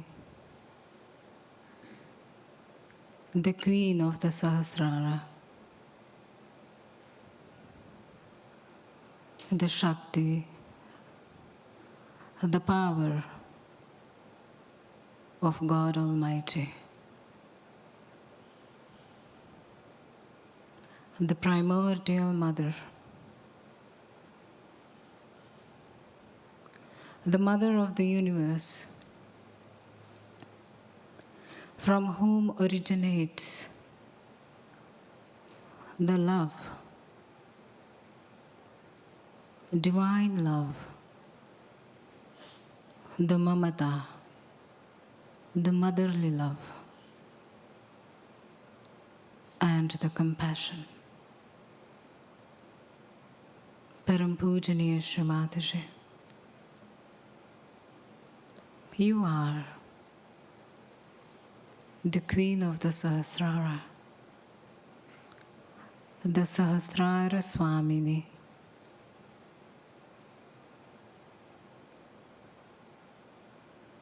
O Divine Mother, you are Sri Adi Shakti,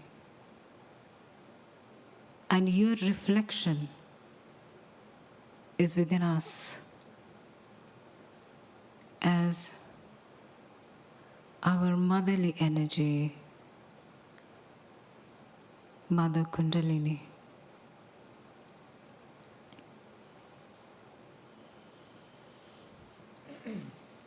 Shree Mataji, we have no words to thank you for your infinite motherly love, that you are within us as our Mother Kundalini, for our ascent and you are in our Sahasrara as Shree Yogeshwari, the goddess of yoga, who gives us the union with the divine. Shree Mataji. The pita of the heart chakra is in the Sahasrara. Shree Mataji, today we all the Sahaja Yogis offer our heart to you as a beautiful flower to worship your lotus feet. And Shree Mataji, we pray to you to please bless us, that we are able to see your reflection from the Sahasrara into our hearts. Our Divine Mother, after your advent on this earth, after 100 years of your advent, we all your children pray to you, Shree Mataji, that this great compassion of yours, this great love of yours, and the greatest of your generosity, that you gave us all the knowledge, all the divine knowledge. You opened all the doors of all the secrets, and the infinite love and compassion. O Divine Mother, please let this flow in this whole world.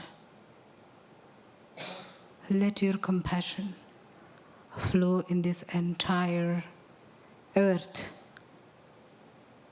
that this place becomes a peaceful, fragrant place to live. Let there be Sahaja Yogis all around the world, enlightened people, wise people, divine people. Let there be unity. Let us all live in harmony. And please, Shree Mataji, let there be the end of wars. Let there be the end of diseases. Let there be end of jealousies. And let there only be love, Sahaj love, your love, Shree Mataji, for which you came on this earth, and to establish the kingdom of God. You have transformed us into a better human being, into a higher being, into a divine personality. O Queen of Sahasrara, we bow to you. O Sahasrara Swamini, we bow to you. O Mother of Shri Ganesha and Lord Jesus Christ, we bow to you. O Shakti of all the Shaktis, we bow to you.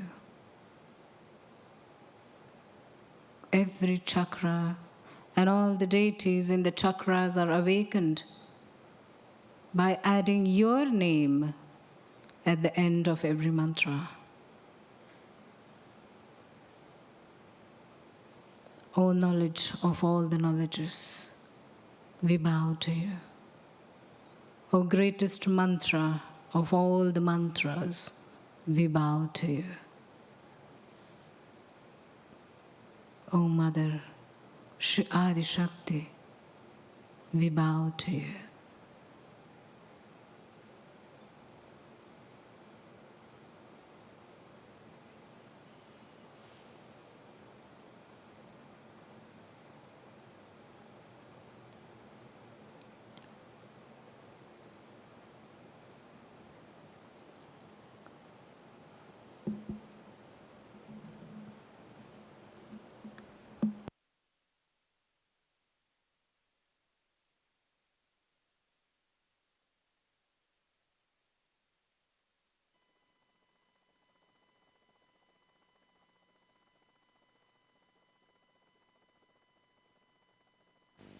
Where he reaches, he gets the blessing of the word ni, ni.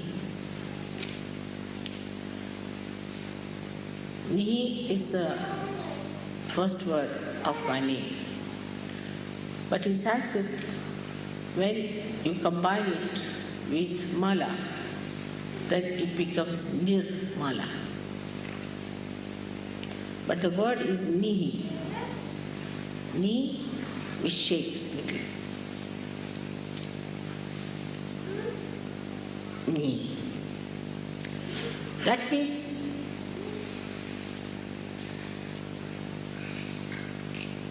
sheer.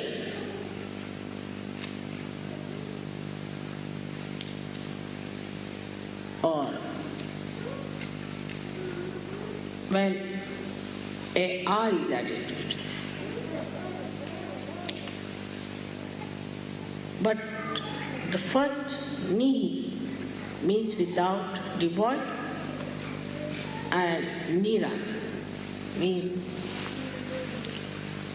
sheer.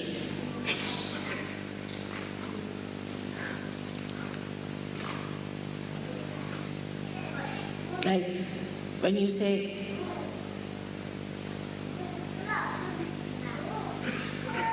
Nirananda, Niran, sheer Atma, sheer joy, Kevala, the only, there's nothing but joy. But this word is used, Niran, or ni, used in two forms as I told you. One for saying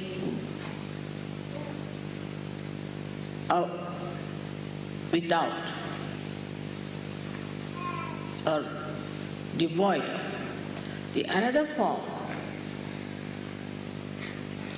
is the only, absolute.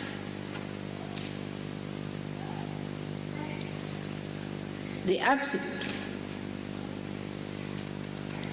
So here the joy becomes nirana, absolute joy. Nothing but joy. Complete freedom. So you have all kinds of joys. As I told you before, you have Swananda, the joy of the spirit. Then you have got Brahmananda, the joy of well-being. You have got Leelananda, Krishnananda, where you have the joy of the play.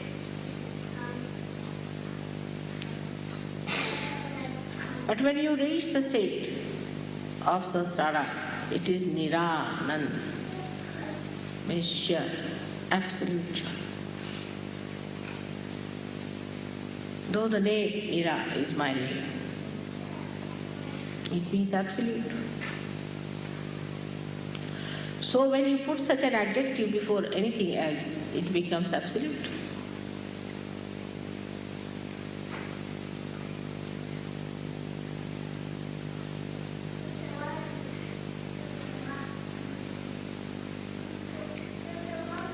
Thus you become absolute.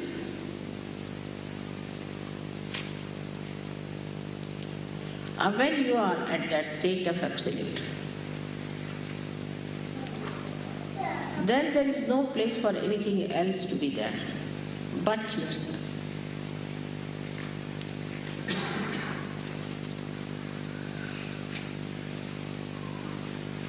But let us see what is absolute.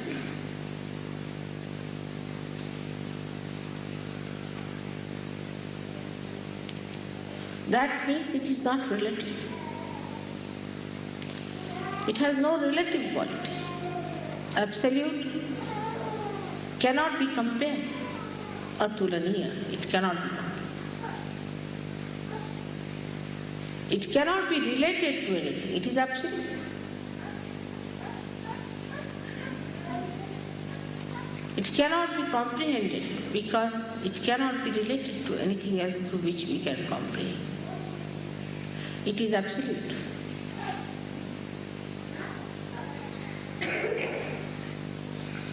Whatever way you try to know it, you go away from absolute.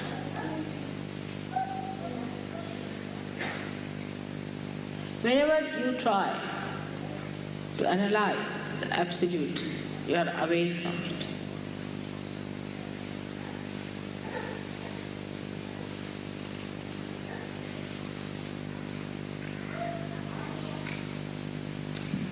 So this is what at Sahasrara you get, Nirānanda. In different stages of Sahaja, we had to start from Sharira Ananda, means the Ananda of the body. Manasa Ananda, the joy of the Manasa, the sight.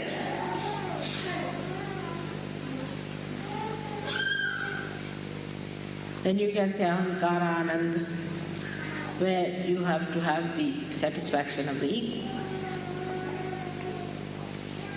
But the state has now to be established within us is of Nirānanda. Then what is the question of fear?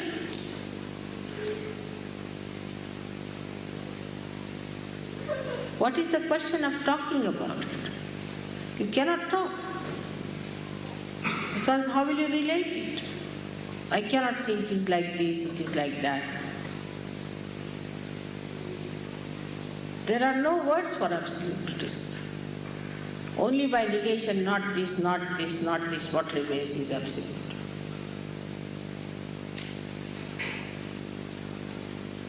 So you reach the state of absolute.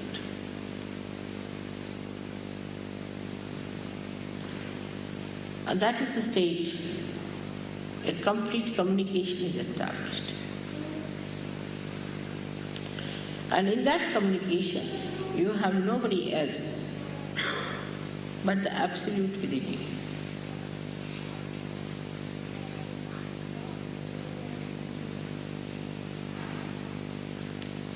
That is the Sahasrara puja you are here for. That is the level to which you should aspire. That should be the ascent which should be established within ourselves. We don't have to go to Himalayas. We don't have to do anything drastic.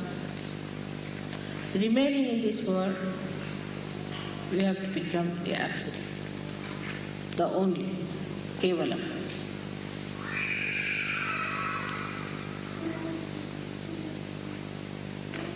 There's nothing like how for it. You just become. You just become like a flower becomes a fruit. It's all built in, within it. Allow it to work out. Just by surrendering, you become. Surrender. And you'll be surprised, you will be at the stage where you will enjoy your absoluteness. It is absolute love, It is absolute compassion. It is absolute power.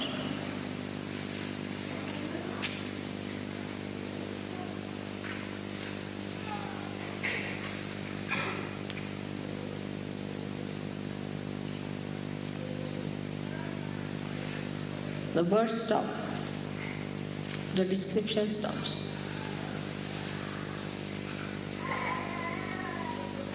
You just become the Absolute and feel your absoluteness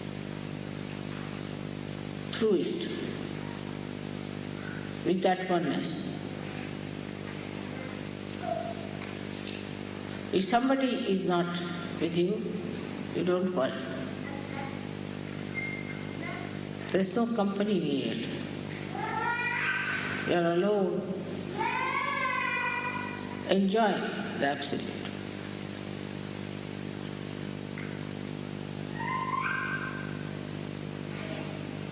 There only you can enjoy the Absolute in others also, in the best form, without seeing anything else but the Absolute.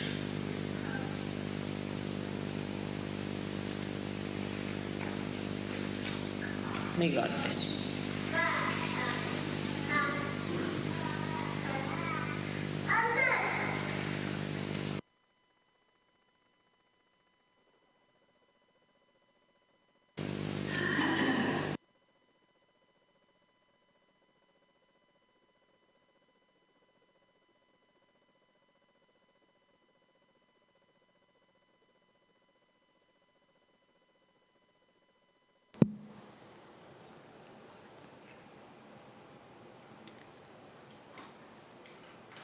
Let us all go into meditation in the Sahasrara.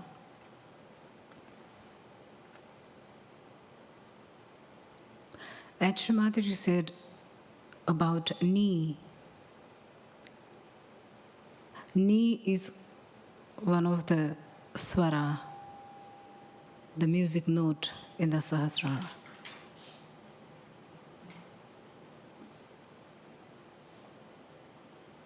So let us all say Ni, and while saying it, let us raise our Kundalini from the Sushumna up to the Sahasrara.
Param Pujaniya Shree Mataji, Shree Mahamaya,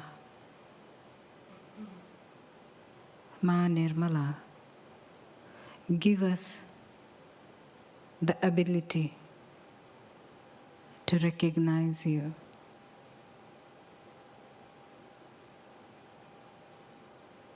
Which is the most important aspect of Sahaja Yoga, is your recognition. Please, Shree Mataji, bless us. Because we are very small, we are still lost in our conditionings, our egos, and the many books we read, and the many talks and discussions we do. We are unable to recognize you. Please, Shree Mataji, I remove all the curtains of Maya by your blessings, O Goddess Shree Mahamaya, and bless us that we recognize you in our Sahasrara. Sahasrare Mahamaya.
We all can stand for Aarti.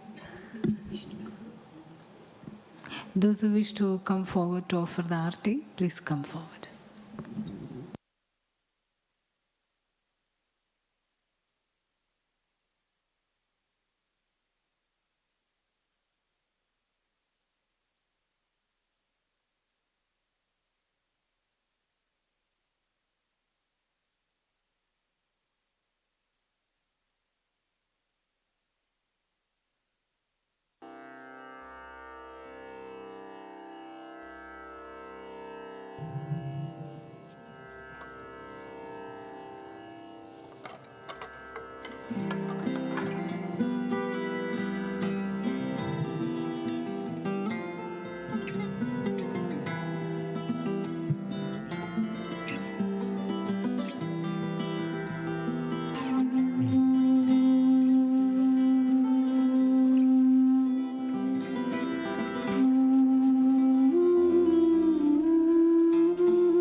सबको दुआ देना माँ, सबको दुआ देना।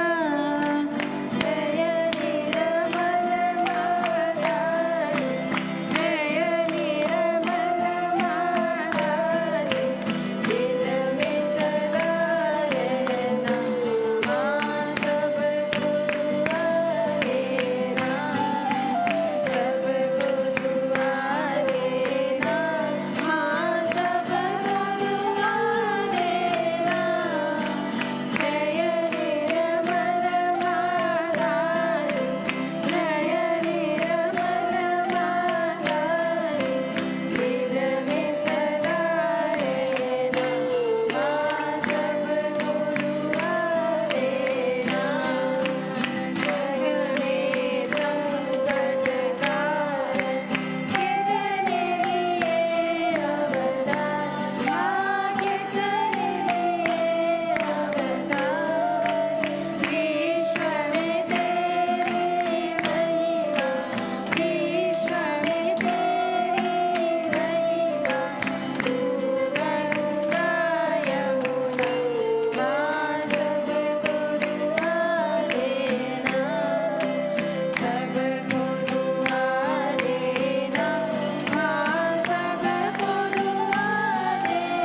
त्वमेव साक्षात्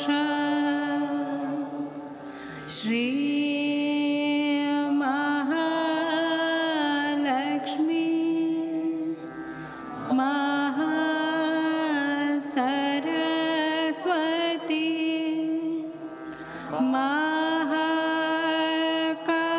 महाकाली त्रिगुणात्मिका कुण्डलिनी साक्षात् श्री आदिशक्ति माताजी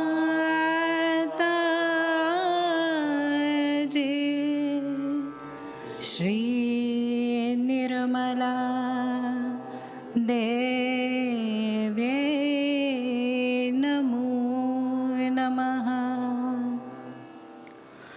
ॐ त्वमेव साक्षात् श्रीकलकी साक्षात् श्री आदिशक्ति माताजी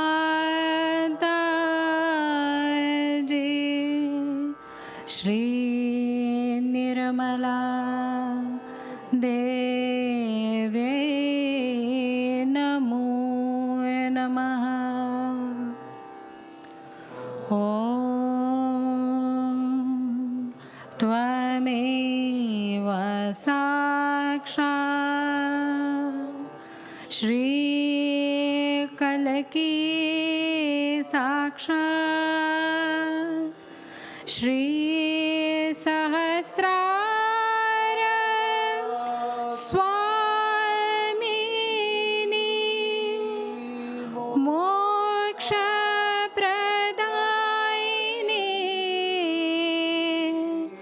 माताजी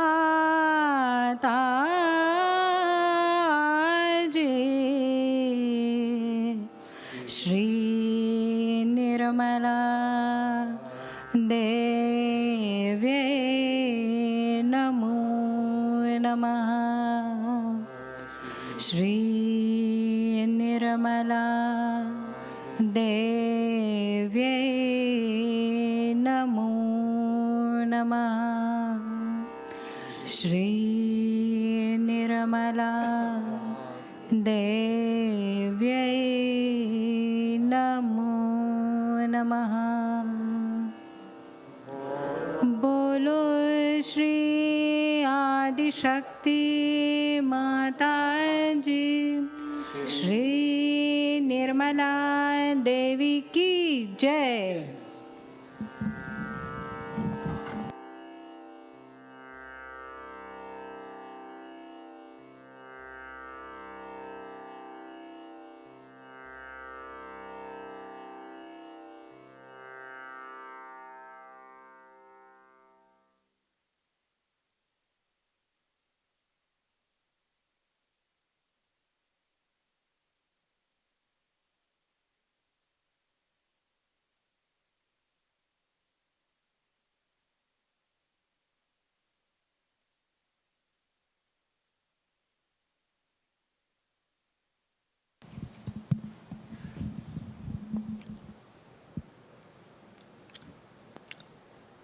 So let us all stay in meditation for a few minutes.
keeping our attention in Sahasrara, we can pray to Shree Mataji.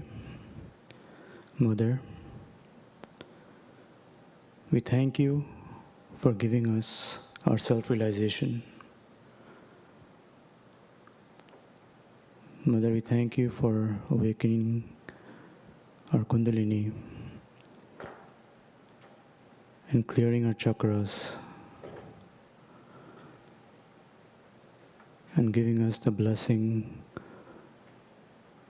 of thoughtless awareness.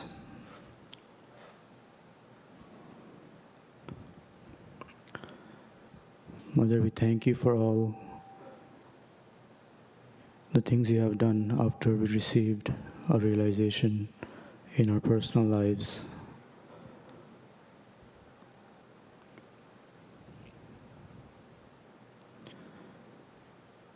Shree Mataji, our only desire now is to please you and to become your pure instrument.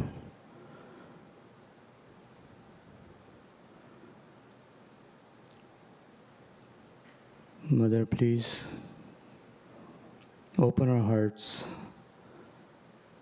so that your presence is always here within us.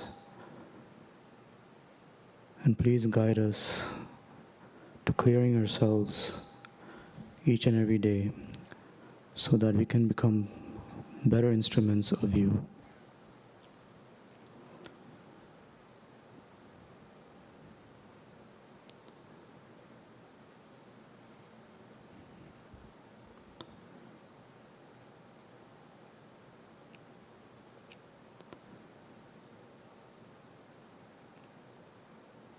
Shree Mataji, we thank you for bringing us here today and giving us this opportunity to individually and collectively clear ourselves.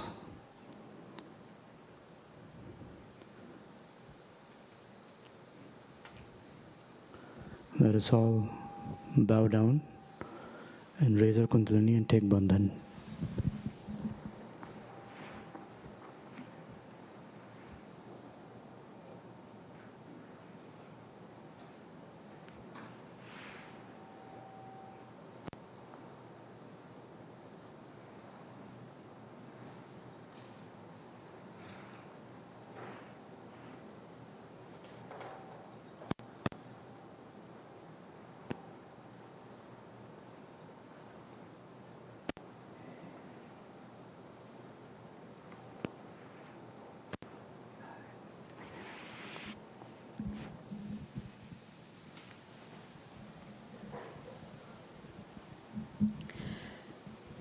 So hope you all enjoyed, we all enjoyed together today's seminar.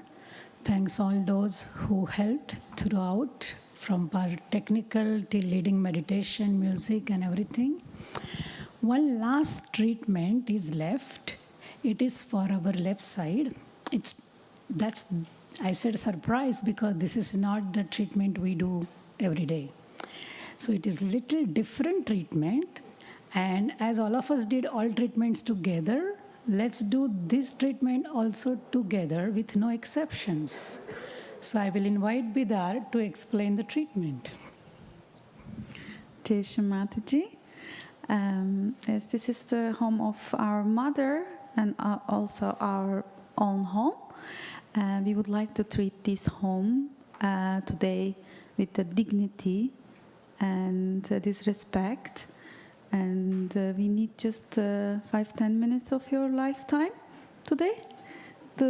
Just a couple of just cleaning and wrap up.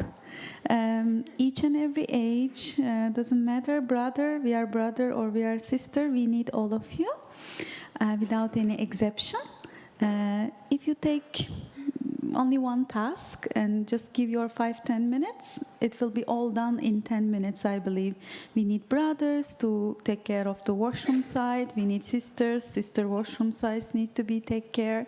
Even you move the one couple of chair in their misplaced place to the right place.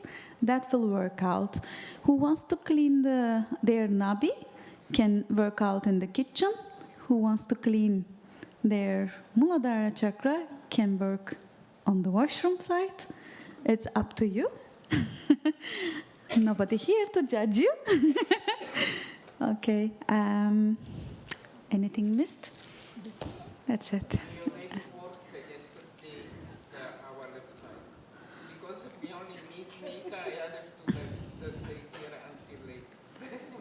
Okay. Right now we make a mess again. Sorry to share that fact. Okay. It's okay. Let's start. So there are brooms inside. There are